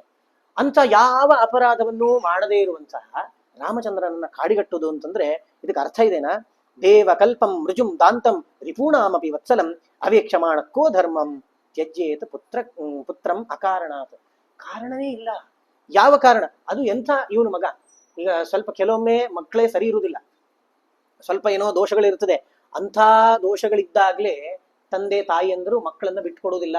ಹೆತ್ತವರಿಗೆ ಹೆಗಣ ಮುದ್ದು ಅಂತಂದಂಗೆ ತನ್ನ ಮಗನಲ್ಲಿ ತನ್ನ ಮಕ್ಕಳಲ್ಲಿ ದೋಷ ಕಂಡ್ರೂ ಅದೆಲ್ಲ ಹಂಗಲ್ಲ, ನಿಮ್ಗೆ ಅರ್ಥ ಆಗಿಲ್ಲ ಅಂತ ಹೇಳ್ತಾರೆ ವಿನಃ ಮಕ್ಕಳನ್ನು ಬಿಟ್ಕೊಡೋದಿಲ್ಲ. ಅಂಥದ್ರಲ್ಲಿ ರಾಮಚಂದ್ರನಲ್ಲಿ ಒಂದು ದೋಷಗಳು ಇಲ್ಲ. ದೇವಕಲ್ಪಂ, ದೇವತೆ ಅಂತ ಇದ್ದಾನವನು. ರುಜುಂ, ನೇರ ನುಡಿಯ ಒಂದು. ದಾಂತಂ, ಇಂದ್ರಿಯ ನಿಗ್ರಹ ಉಳ್ಳವ. ರಿಪೂಣಾಮಿತಿ ವತ್ಸಲಂ, ಶತ್ರುಗಳು ಕೂಡ ರಾಮಚಂದ್ರ ಅಂತಂದ್ರೆ ಕರುಣೆಯನ್ನು ತೋರಿಸ್ತಿದ್ರಂತ. ಅಂದ್ರೆ ಶತ್ರುಗಳಿಗೂ ರಾಮಚಂದ್ರನ ಅಂತಂದ್ರೆ ಸಿಟ್ಟು ಬರುವುದಿಲ್ಲ. ಅವೇಕ್ಷಮಾಣ ಕೋ ಧರ್ಮಂ ತ್ಯಜ್ಯೇತ್ ಪುತ್ರಂ ಅಕಾರಣಾತ್. ಈ ಧರ್ಮ ಇವನನ್ನ ಧರ್ಮಜ್ಞ ಅಂತ ಹೇಳ್ತಿರಲ್ಲ ದಶರಥ, ನನ್ನ ತಂದೆಯನ್ನ ಯಾವ ಒಂದು ಕಾರಣವನ್ನು ಇಟ್ಕೊಂಡು ನನ್ನ ಅಣ್ಣನನ್ನ ಕಾಡಿ ಕಳಿಸ್ತಾ ಇದ್ದಾನವನು. ನಿರ್ಮನುಷ್ಯಾಂ ಇಮಾಂ ಸರ್ವಾಂ ಅಯೋಧ್ಯಾಂ ಮನುಜರ್ಷಭ ಕರಿಷ್ಯಾಮಿ ಸರೈಸ್ ತೀಕ್ಷ್ಣೈಹಿ ಯದಿ ಸ್ಥಾಸ್ಯತಿ ವಿಪ್ರಿಯೇ. ಯಾರಾದ್ರೂ ಒಬ್ರು ಬರ್ಲಿ, ಅಲ್ಲ ದಶರಥ ಸತ್ಯಸಂಧ ಅದೆಲ್ಲ ಸಂಕಲ್ಪ, ಅವನು ಸತ್ಯ ಸಂಕಲ್ಪ ಧರ್ಮಜ್ಞ ಅಂತೆಲ್ಲ ಹೆಸರಿದೆ ಅವನಿಗೆ. ನಾಳೆ ದಿವಸ ರಾಮ ಕಾಡಿಗೆ ಹೋಗ್ಲಿಲ್ಲ ಅಂತಂದ್ರೆ ಜನರು ಮಾತಾಡ್ಕೊಳ್ಲಿಕ್ಕೆ ಶುರು ಮಾಡ್ತಾರಲ್ಲ ಅಂತಂದ್ರೆ ಮಾತಾಡ್ಲಿ ನೋಡೋಣ. ಯಾರಾದ್ರೂ ಮಾತಾಡ್ಲಿ, ನನ್ನ ಬಾಣವನ್ನ ಹಿಡಿದು ಅವನ ತಲೆ ತೆಗೆದು ಬಿಡ್ತೇನೆ. ಶರೈಹಿ ತೀಕ್ಷ್ಣೈಹಿ ಯದಿ ಸ್ಥಾಸ್ಯತಿ ವಿಪ್ರಿಯೇ. ಅವನು ಭೂಮಿ ಮೇಲೆ ಇಲ್ಲ ಅಂತ ಅನಿಸ್ಬಿಡ್ತೇನೆ ನಾನು. ಯಾರು ಮಾತಾಡ್ಲಿ ನೋಡೋಣ ಅಂತ ಹೇಳಿ ತನ್ನ ಪ್ರೀತಿ, ಅಣ್ಣನ ಮೇಲೆ ಪ್ರೀತಿಯ ಸಿಟ್ಟು ಬರ್ತದ ಅವನು. ಸಿಟ್ಟು ಬಂದಾಗ ಈ ರೀತಿ ಎಲ್ಲ ಲಕ್ಷ್ಮಣ ಮಾತಾಡ್ತಾ ಇದ್ದಾನೆ. ಅವನು ಹೇಳ್ತಾನೆ ಆಮೇಲೆ, ದೀಪ್ತಂ ಅರಣ್ಯಂ ವಾ ಯದಿ ದೀಪ್ತಂ ಅಗ್ನಿಂ ಅರಣ್ಯಂ ವಾ ಯದಿ ರಾಮ ಪ್ರವೇಕ್ಷತಿ ಪ್ರವಿಷ್ಟಂ ತತ್ರ ಮಾಂ ದೇವಿ ತ್ವಂ ಪೂರ್ವಂ ಅವಧಾರಯ. ಅಮ್ಮ ಕೌಸಲ್ಯೆ, ಒಂದು ವೇಳೆ ರಾಮ ಬೆಂಕಿಗೆ ಹಾರ್ತೀನಿ ಅಂತ ಹೇಳಿದ್ರೆ ಮೊದಲು ನಾನು ಹಾರ್ತೇನೆ. ರಾಮ ಕಾಡಿಗೆ ಹೋಗ್ತಾನೆ ಅಂತಂದ್ರೆ ಮೊದಲು ನಾನು ಕಾಡಿಗೆ ಹೋಗ್ತೇನೆ, ಆಮೇಲೆ ನನ್ನ ಹಿಂದೆ ಬೇಕಾದ್ರೆ ರಾಮಚಂದ್ರ ಬರ್ಲಿ. ಹಾಗಾಗಿ ರಾಮನನ್ನ ಕಾಡಿಗೆ ಹೋಗ್ಲಿಕ್ಕೆ ನಾನು ಬಿಡುವುದಿಲ್ಲ ಅಂತ ಹೇಳಿ ಹೇಳ್ತಾನೆ. ಏತತ್ತು ವಚನಂ ಶ್ರುತ್ವ ಲಕ್ಷ್ಮಣಸ್ಯ ಮಹಾತ್ಮನಃ ಉವಾಚ ರಾಮಂ ಕೌಸಲ್ಯ ರುದತಿ ಶೋಕಲಾಲಸ. ಇಷ್ಟೆಲ್ಲ ಮಾತನ್ನ ಕೇಳಿ ಕೌಸಲ್ಯ ತನ್ನ ಮಾತನ್ನ ಹೇಳ್ತಾಳಂತೆ. ಧರ್ಮಜ್ಞ ಇತಿ ಧರ್ಮಿಷ್ಠಂ ಧರ್ಮಜ್ಞ ಇತಿ ಧರ್ಮಿಷ್ಠ ಧರ್ಮಂ ಚರಿತುಮರ್ಹಸಿ ಶುಶ್ರೂಷ ಮಾಂ ಇಹ ಸ್ಥತ್ವಂ ಚರ ಧರ್ಮಂ ಅನುತ್ತಮಂ.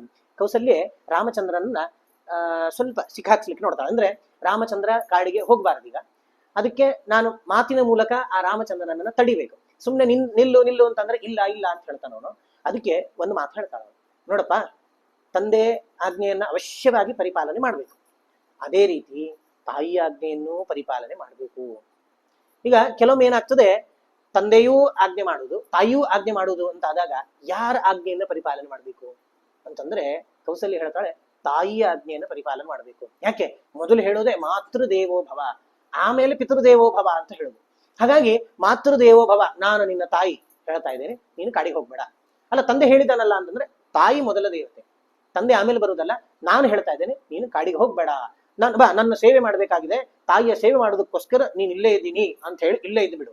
ನೀನು ಜನರು ನಾಳೆ ಕೇಳ್ತಾರೆ, ತಂದೆ ಆಜ್ಞೆ ಇತ್ತು ಕಾಡಿಗೆ ಹೋಗು ಅಂತ ಹೇಳಿ, ತಾಯಿ ಆಜ್ಞೆ ಯಾಕೆ ಕಾಡಿಗೆ ಹೋಗ್ಲಿಲ್ಲ ಅಂದ್ರೆ ನೀನು ಹೇಳ್ಬೋದು ಅವಾಗ, ತಂದೆಗಿಂತ ತಾಯಿ ದೊಡ್ಡವಳು, ತಾಯಿ ಆಜ್ಞೆ ಮಾಡಿದಾಳೆ ಹೋಗ್ಬೇಡ ಅಂತ ಹೇಳಿ, ಅದಕ್ಕೆ ತಂದೆ ಆಜ್ಞೆಯನ್ನು ಧಿಕ್ಕರಿಸಿ ನಾನು ಇಲ್ಲೇ ತಾಯಿಯ ಸೇವೆಗಾಗಿ ನಗರದಲ್ಲೇ ಇದ್ದೀನಿ ಅಂತ ಹೇಳು ಅಂತ ಹೇಳಿ ತಾಯಿ ಕೌಸಲ್ಯ ಹೇಳ್ತಾಳಂತೆ. ಇಷ್ಟಾದಾಗ ಅದಕ್ಕೆ ರಾಮಚಂದ್ರ ಹೇಳ್ತಾನೆ, ವಿಲಪಂತೀಂ ತಥಾ ದೀನಾಂ ಕೌಸಲ್ಯಾಂ ಜನನೀಂ ತತಃ ಉವಾಚ ರಾಮೋ ಧರ್ಮಾತ್ಮ ವಚನಂ ಧರ್ಮ ಸಂಹಿತಂ. ಅವನು ಅತ್ಯಂತ ಧರ್ಮ ಸಂಹಿತವಾದಂತಹ ಮಾತನ್ನು ಹೇಳ್ತಾನಂತೆ. ತಾಯಿ ಒಪ್ಪಿದೆ, ನೀನು ತಂದೆಗಿಂತ ದೊಡ್ಡವಳು, ನೀನು ಹೇಳಿದ ಮಾತನ್ನು ಅವಶ್ಯವಾಗಿ ಮಾಡೇ ಮಾಡ್ಬೇಕು. ನನಗೆ ತಾಯಿ ದೊಡ್ಡವಳು, ನಿನಗೆ ಯಾರು ದೊಡ್ಡವರು? ಗಂಡನಾದಂತಹ ದಶರಥ ಅಲ್ಲ. ದಶರಥ ಒಂದು ಸರ್ತಿ ಆಜ್ಞೆ ಮಾಡಿದ್ದನ್ನ, ಗಂಡ ಆಜ್ಞೆ ಮಾಡಿದ್ದನ್ನ ಹೆಂಡತಿ ಅದಕ್ಕೆ ವಿರುದ್ಧವಾಗಿ ಯಾವತ್ತು ಆಜ್ಞೆ ಮಾಡಬಾರದು. ಹಾಗಾಗಿ ನನಗೆ ನೀನು ಹೇಳಿದ್ ಕೇಳಬೇಕು, ಹೌದು, ಆದ್ರೆ ನಿನಗೆ ಧರ್ಮ ಯಾವುದು? ನನಗೆ ಧರ್ಮ ತಾಯಿ ಮಾತನ್ನ ಕೇಳಬೇಕು ಅಂತ. ತಂದೆ ತಾಯಿಗಳ ಮಾತಲ್ಲಿ ಯಾವ್ದು ಕೇಳಬೇಕು? ತಾಯಿ ಮಾತನ್ನ ಕೇಳಬೇಕು. ತಾಯಿಗೆ ಅಂದ್ರೆ ಹೆಂಡತಿಗೆ ಯಾವುದು ಧರ್ಮ? ಗಂಡ ಹೇಳಿದ ಮಾತನ್ನ ಕೇಳೋದು ಧರ್ಮ. ನೀನು ಗಂಡ ಹೇಳಿದಾನೆ ಕಾಡಿಗೆ ಹೋಗು ಅಂತ ಹೇಳಿ ನೀನು ಕಾಡಿಗೆ ಹೋಗ್ಬೇಡ ಅಂತಂದ್ರೆ ನೀನು ಅಧರ್ಮ ಮಾಡಲಾಗ್ತದಲ್ಲ. ಹಾಗಾಗಿ ದಯವಿಟ್ಟು ಈ ಮಾತನ್ನ ಹೇಳ್ಬೇಡ. ಈ ಮಾತನ್ನ ಹೇಳಿ ಧರ್ಮದ ಮಾತುಗಳನ್ನ ಹೇಳ್ತಾ ಇದ್ದೀನಿ ಅಂತ ಹೇಳ್ಬೇಡ. ನೀನು ಹೇಳಿದ ಮಾತ್ರಕ್ಕೆ ಇಲ್ಲಿದ್ರೆ ಅದು ಅಧರ್ಮವೇ ಆಗ್ತದೆ. ಯಾಕೆ? ನನಗ ಧರ್ಮ ಅಲ್ಲ, ನಿನಗ ಧರ್ಮ ಆಗ್ತದೆ. ಅದಕ್ಕೋಸ್ಕರ ನಾನು ಇಲ್ಲಿರುವುದಿಲ್ಲ. ನೋಡಿ, ಅವನು ಧರ್ಮಾಚರಣೆಯಲ್ಲೇ ಇರ್ತಾನೆ, ಬೇರೆಯವರು ತಾಯಿ ಅವಳು ಧರ್ಮಿಷ್ಠಳಾಗೇ ಇರ್ಬೇಕು. ಈಗ ರಾಮ ಕಾಡಿಗೆ ಹೋಗ್ತಾ ಇರೋದೇ ತಾನು ಧಾರ್ಮಿಕ ಅಂತ ತೋರಿಸ್ಲಿಕ್ಕಲ್ಲ, ತಂದೆ ಮಾತನ್ನ ಸತ್ಯ ಮಾಡ್ಲಿಕ್ಕೆ. ಕೆಲವೊಬ್ರು ಹೇಳ್ತಾರೆ, ತಂದೆ ಹೇಳೇ ಇಲ್ಲ ಇಷ್ಟರವರೆಗೂ, ಈ ಮುಂದಿನ ಕೆಲವು ಮಾತುಗಳಲ್ಲಿಯೂ ದಶರಥ ಎಲ್ಲಿಯೂ ಕೂಡ ರಾಮ ಕಾಡಿಗೆ ಹೋಗಿ ಬಾ ಅಂತ ಎಲ್ಲಿಯೂ ಹೇಳೋದಿಲ್ಲ. ಅಲ್ಲ, ಮತ್ತೆ ತಂದೆ ಮಾತನ್ನ ಸತ್ಯ ಮಾಡ್ಬೇಕು ಅಂತ ಕಾಡಿಗೆ ಹೋದ, ತಂದೆ ಮಾತನ್ನ ಸತ್ಯ ಮಾಡ್ಬೇಕು ಅಂತ ಕಾಡಿಗೆ ಹೋದ ಅಂತ ಹೇಳ್ತೇವಲ್ಲ. ಅಂತಂದ್ರೆ ತಂದೆ ಮಾತು ಅಂತಂದ್ರೆ ಯಾವುದು? ರಾಮನಿಗೆ ಹೇಳಿದ ಮಾತಲ್ಲ, ಕೈಕೇಯಿಗೆ ಕೊಟ್ಟ ಮಾತು. ತಂದೆ ಕೈಕೇಯಿಗೆ ಕೊಟ್ಟ ಮಾತನ್ನ ಸತ್ಯ ಮಾಡ್ಲಿಕ್ಕಾಗಿ ರಾಮಚಂದ್ರ ಕಾಡಿಗೆ ಹೋಗಿದ್ದು. ಅದೇ ರೀತಿ ಧರ್ಮದಿಂದ ಚ್ಯುತರಾಗ್ಲಿಕ್ಕೆ, ಧರ್ಮದಿಂದ ಹೊರಗೆ ಹೋಗ್ಲಿಕ್ಕೆ, ದಾಟ್ಲಿಕ್ಕೆ ತಾಯಿಯನ್ನು ಬಿಡ್ಲಿಲ್ಲ ಅವನು. ಹಾಗಾಗಿ ನಾನು ಅವಶ್ಯವಾಗಿ ಕಾಡಿಗೆ ಹೋಗ್ತೀನಿ. ನಾಸ್ತಿ ಶಕ್ತಿ ಪಿತೃವಾಕ್ಯಂ ಸಮತಿಕ್ರಮಿತು ಮಮ ಪ್ರಸಾದಯೇ ತ್ವಾಂ ಶಿರಸ ಗಂತುಮಿಚ್ಛಾಮ್ಯಹಂ. ಅಮ್ಮ, ನಮಸ್ಕಾರ ಮಾಡ್ತೇನೆ, ತಂದೆಯ ಆಜ್ಞೆಯನ್ನ ಮೀರ್ಲಿಕ್ಕೆ ನನ್ನ ಕೈಯಿಂದ ಸಾಧ್ಯ ಇಲ್ಲ, ನಾನು ಅವಶ್ಯವಾಗಿ ಕಾಡಿಗೆ ಹೋಗ್ತೀನಿ. ಅಷ್ಟೇ ಅಲ್ಲ, ಅಸ್ಮಾಕಂ ತುಕುಲೇ ಪೂರ್ವಂ ಸಗರಸ್ಯಾತ್ಮಜಃ ಪಿತುಃ ಖನದ್ಭಿಃ ಸಗರೈಃ ಭೂಮಿಂ ಅವಾಪ್ತಃ ಸುಮಹಾನ್ವತಃ. ಹಿಂದೆ ನಾವು ಕೇಳಿದ್ವಿ, ವಿಶ್ವಾಮಿತ್ರರು ರಾಮಲಕ್ಷ್ಮಣರನ್ನ ಕಾಡಿಗೆ ಕರ್ಕೊಂಡು ಹೋಗ್ಬೇಕಾದ್ರೆ ಸಗರ ಮಹಾರಾಜನ ಕಥೆ ಬಂತು. ಸಗರ ಮಹಾರಾಜನ 60,000 ಮಕ್ಕಳು ತಂದೆಯ ಆಜ್ಞೆ ಮೇರೆಗೆ ಆ ಅಶ್ವಮೇಧದ ಕುದುರೆಯನ್ನು ಹುಡುಕ್ಲಿಕ್ಕೆ ಹೋಗಿ ಆ ಸಾಗರವನ್ನೆಲ್ಲ ಖನನ ಮಾಡಿ ಕೊನೆಗೆ ಏನಾದ್ರು ದೊಡ್ಡ ಭಸ್ಮ ರಾಶಿ ಆಗಿಬಿಟ್ರು. ಅವರೆಲ್ಲರೂ ಸತ್ತು ಹೋದ್ರು. ನನಗೆ ತಂದೆ ಸಾಯಿ ಅಂತ ಎಲ್ಲಿಯೂ ಆರ್ಡರ್ ಮಾಡಿಲ್ಲ ನನಗೆ. ಹಾಗಾಗಿ ನನಗೇನು ಹೇಳಿದ್ದು, 14 ವರ್ಷ ಕಾಡಿಗೆ ಹೋಗುವಂತಲ್ಲ, ಹಿಂಗ್ ಹೋಗ್ತೀನಿ, ಹಿಂಗ್ ಬಂದ್ಬಿಡ್ತೀನಿ ನಾನು, ಬಹಳ ವರ್ಷ ಆಗ್ತದೆ ಅಂತ ನೀನು ತಿಳ್ಕೊಳ್ಬೇಡ. ಅಸ್ಮಾಕಂತು ಕುಲೇ ಆಯ್ತಲ್ಲ, ಜಾಮದಗ್ನೇನ ರಾಮೇಣ. ಅಷ್ಟೇ ಅಲ್ಲ, ಸಗರಂದಾಯ್ತು, ಜಾಮದಗ್ನ ರಾಮ ಪರಶುರಾಮ. ಮೊನ್ನೆ ನನಗೂ ಅವ್ರಿಗೂ ಯುದ್ಧ ಆಯ್ತಲ್ಲ, ಆ ಪರಶುರಾಮ ದೇವರು ಏನ್ ಮಾಡಿದ್ರು? ರೇಣುಕಾ ಜನನಿ ಸ್ವಯಂ ಕೃತ್ತ ಪರಶುನಾರಣ್ಯೆ ಪಿತುರು ವಚನ ಕಾರಣ. ತಂದೆ ಹೇಳಿದ್ರು, ಜಮದಗ್ನಿ ಮಹರ್ಷಿಗಳು ಹೇಳಿದ್ರು ಅಂತ ತನ್ನ ತಾಯಿಯ ತಲೆಯನ್ನೇ ಕಡಿದು ಬಿಟ್ಟ ಅವನು ಜಾಮದಗ್ನ ರಾಮ ಪರಶುರಾಮ. ಆಮೇಲೆ ತಂದೆಗೆ ಸಂತೋಷ ಆಯ್ತು, ವರ ಕೇಳು ಅಂದಾಗ ತಾಯಿ ವಾಪಸ್ ಬೇಕು ಅಂತ ಕೇಳಿದ್ರು. ಅಂದ್ರೆ ಆ ಗ್ಯಾರಂಟಿ ಇತ್ತು ಪರಶುರಾಮರಿಗೆ, ಏನು ಆಮೇಲೆ ವರ ಕೇಳ್ತಾನೆ, ನಾನು ಮತ್ತೆ ನನ್ನ ತಾಯಿಯನ್ನು ಬದುಕಿಸ್ಕೊಳ್ಬಹುದು ಅಂತ. ಹಾಗಾಗಿ ಆ ನಂಬಿಕೆಯಲ್ಲಿ ತಾಯಿಯ ತಲೆಯನ್ನ ಕರೆದಿದ್ದ ರಾಮ. ಹಾಗಾಗಿ ಅವರೆಲ್ಲ ತಂದೆಯ ಮಾತನ್ನ ಶಿರಸಾವಹಿಸಿ ಮಾಡಿದವರು. ನನಗೆ ಅಂಥ ಒಂದು ಘೋರ ಏನು ಮಾಡ್ಲಿಕ್ಕಿಲ್ಲ, ಒಂದು ಕಾಡಿಗೆ ಹೋಗಿ ಬರ್ಲಿಕ್ಕೆ ಅಷ್ಟೇ ಇರೋದು. ಹಾಗಾಗಿ ನೀನೇನು ಚಿಂತೆ ಮಾಡ್ಬೇಡ, ನಾನು ಕಾಡಿಗೆ ಹೋಗ್ತೇನೆ. ಲಕ್ಷ್ಮಣನಿಗೆ ಹೇಳ್ತಾನೋ, ತವ ಲಕ್ಷ್ಮಣ ಜಾನಾಮಿ ಮೈ ಸ್ನೇಹ ಮನುತ್ತಮಂ. ನನ್ಗೆ ಗೊತ್ತು ನಿನಗೆ ಸಿಟ್ಟು ಬರ್ತಾ ಇದೆ, ಇದು ಸಹಜ, ಬರ್ತದೆ. ಯಾಕೆ ಗೊತ್ತಾ, ನಾವು ಬಹಳಷ್ಟು ಯಾರ ಮೇಲೆ ಪ್ರೀತಿ ಇಟ್ಕೊಂಡಿರ್ತೀವಲ್ಲ, ಸ್ನೇಹ ಇಟ್ಕೊಂಡಿರ್ತೇವೆ, ಅವರಿಗೆ ಬೇಜಾರಾದಾಗ, ಅವರಿಗೆ ದುಃಖ ಆದಾಗ ನಮಗೆ ಸಿಟ್ಟು ಬರುವುದು ಸಹಜ. ಆದ್ರಿಂದ ವಿಕ್ರಮಂ ಚೈವ ಸತ್ವಂಚ ತೇಜಶ್ಚ ಸುದೂರಾಸದಂ. ನನಗೆ ಗೊತ್ತಪ್ಪ ನೀನ್ ದೊಡ್ಡ ಪರಾಕ್ರಮಿ, ಹಂಗಂತ ಹೇಳಿ ಶಸ್ತ್ರ ಹಿಡಿತೇನೆ, ಅದು ಮಾಡ್ತೇನೆ ಇದು ಮಾಡ್ತೇನೆ ಅಂತ ಏನು ಹೇಳಲಿಕ್ಕೆ ಹೋಗ್ಬೇಡ. ನನಗೆ ಗೊತ್ತು ನಿನಗೆ ನನ್ನ ಮೇಲೆ ಬಹಳ ಪ್ರೀತಿ ಇದೆ, ಆ ಪ್ರೀತಿಯಿಂದ ಈ ರೋಷಪೂರ್ಣವಾದ ಮಾತು ಬಂದಿದೆ ಅಂತ ಈ ಮಾತನ್ನ ವಾಪಸ್ ತಗೋ. ಅಂತಹ ಸಿಟ್ಟಿಂದ ದುಡುಕು ನಿರ್ಧಾರಗಳನ್ನ ತಗೊಳ್ಳಿಕ್ ಹೋಗ್ಬೇಡ. ಧರ್ಮೋ ಹಿ ಪರಮೋ ಲೋಕೆ ಧರ್ಮೇ ಸತ್ಯಂ ಪ್ರತಿಷ್ಠಿತಂ ಧರ್ಮ ಸಂಶ್ರಿತಮಪ್ಯೇತತ್ ಪಿತರು ವಚನ ಉತ್ತಮಂ. ನೋಡು, ಯಾವತ್ತು ಧರ್ಮ ಮಾರ್ಗದಲ್ಲಿಯೇ ನಾವು ನಡಿಬೇಕು. ಧರ್ಮೋ ಹಿ ಪರಮೋ ಲೋಕೆ. ಇಡೀ ಜಗತ್ತಿನಲ್ಲಿ ನಾವು ಧಾರ್ಮಿಕರಾಗಿದ್ರಷ್ಟೇ ನಾವು ಶ್ರೇಷ್ಠರಾಗ್ತೀವಿ, ಇನ್ನು ಮೇಲೆ ಮೇಲೆ ಏರ್ತೇವೆ ನಾವು. ಧರ್ಮೇ ಸತ್ಯಂ ಪ್ರತಿಷ್ಠಿತಂ, ಧರ್ಮದಲ್ಲಿಯೇ ಸತ್ಯ ಅಡಗಿ ಕೂತಿದೆ. ಹಾಗಾಗಿ ಧರ್ಮ ಸಂಶಿತಮಪ್ಯೇತತ್ ಪಿತರು ವಚನ ಉತ್ತಮಂ. ತಂದೆ ಆಜ್ಞೆ ಮಾಡಿದಾನೆ ಅಂತಂದ್ರೆ ಅದರಲ್ಲಿ ಧರ್ಮ ಅಡಗಿದೆ. ಗುರುಗಳು, ತಂದೆ ಇವರೆಲ್ಲ ಆಜ್ಞೆ ಮಾಡಿದ್ರೆ ಇಲ್ಲ ಅನ್ನದೇ ಅದನ್ನ ಮಾಡ್ಬೇಕಂತೆ. ಅದರಿಂದ ಅನುಮನ್ಯ ಸ್ವಮಾಂ ದೇವಿ ಗಮಿಷ್ಯಂತಮಿತೋ ವನಂ ಶಾಪಿತಾಸಿ ಮಮ ಪ್ರಾಣೈಹಿ ಕುರು ಸ್ವಸ್ತ್ಯಯನಾನಿವೆ. ಅಮ್ಮ, ನನ್ನನ್ನು ಅವಶ್ಯವಾಗಿ ನೀನು ಬಿಟ್ಕೊಡ್ಬೇಕು. ಇನ್ನು ಮುಂದೇನೋ ನೀನು ಕಾರಣ ಇಟ್ಕೊಂಡು ಹಠ ಮಾಡ್ಲಿಕ್ಕೆ ಹೋಗ್ಬೇಡ, ನನ್ನ ಮೇಲೆ ಆಣೆ ಮಾಡು, ನನ್ನನ್ನು ಕಳಿಸ್ಕೊಡ್ತೇನೆ ಅಂತ ಹೇಳು ಅಂತ ಹೇಳಿ ರಾಮಚಂದ್ರ ಹೇಳ್ತಾನೆ. ತೀರ್ಣ ಪ್ರತಿಜ್ಞಶ್ಚ ವನಾತ್ ಪುನದೇಶ್ಯಾಮ್ಯಹಂ ಪುರಿಂ. ಅದೇನಮ್ಮ ಕಾಡಿಗೆ ಹೋಗೋದು ಅಂತಂದ್ರೆ, ಹಿಂಗ್ ಹೋಗಿ ಹಿಂಗ್ ಬಂದ್ಬಿಡ್ತೀನಿ, 14 ವರ್ಷ ಕಳೆದೇ ಬಿಡ್ತದೆ.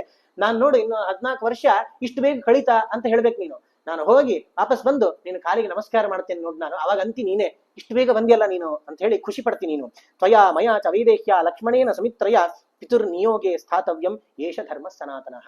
ನೀನು ನನ್ನ ಹೆಂಡತಿ ಸೀತೆಯನ್ನ, ಲಕ್ಷ್ಮಣನ್ನ, ಸುಮಿತ್ರೆಯನ್ನೆಲ್ಲ ಕರ್ಕೊಂಡು ನನ್ನ ತಂದೆಯೊಟ್ಟಿಗೆ ಇರಬೇಕು. ಇದೇ ಧರ್ಮ. ನೀವು ತಂದೆಗೆ ಈಗ ಬೇಕಾಗಿದೆ, ತಂದೆಗೆ ಒಬ್ರು ಸಪೋರ್ಟಿಗೆ ಅಂತ.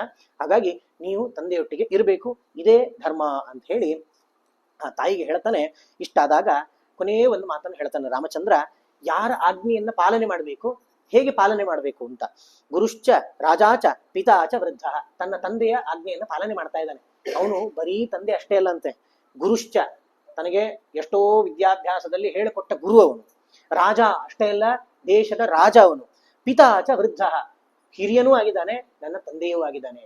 ಹಾಗಾದ್ರೆ ನಾವು ಮಾತು ಕೇಳಬೇಕಾದ್ರೆ ಹಿರಿಯರ ಮಾತನ್ನ ಕೇಳಬೇಕಂತೆ.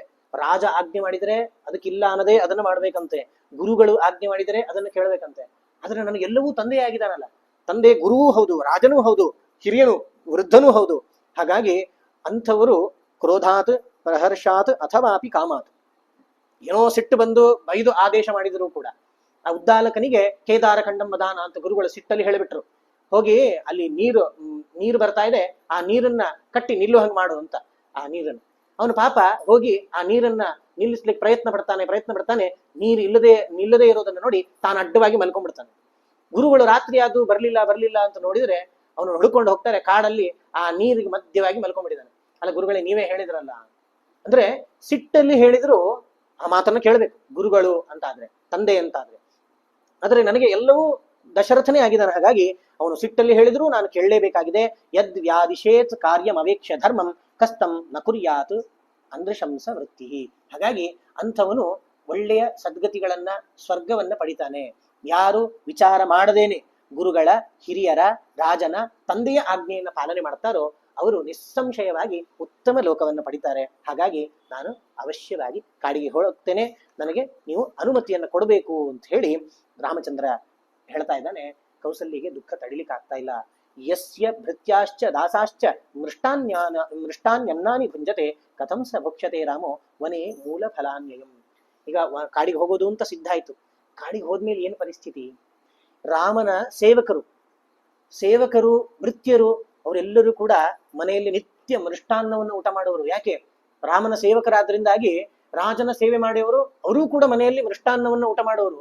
ಅಂಥದ್ರಲ್ಲಿ ಯಜಮಾನನೇ ಹೋಗಿ, ರಾಮನೇ ಹೋಗಿ ಕಾಡಲ್ಲಿ ವನೇ ಮೂಲ ಫಲಾನ್ಯಯಂ, ಈ ಮೂಲಗಳನ್ನ ಫಲಗಳನ್ನ ತಿಂತ ಜೀವನ ಮಾಡುವಂತಹ ಪರಿಸ್ಥಿತಿ ಬಂದ್ಬಿಟ್ಟಿದೆ ಅಲ್ಲ ರಾಮನಿಗೆ. ಸೇವಕರೇ ಮೃಷ್ಟಾನ್ನ ಮಾಡಬೇಕಾದ್ರೆ ನಾವೇನ್ ಅನ್ಕೊಳ್ಬೇಕು, ರಾಜನಾದವನು ಇನ್ನೆಂಥ ವೈಭೋಗದ ಊಟವನ್ನ ಮಾಡಬೇಕು ಅಂತ.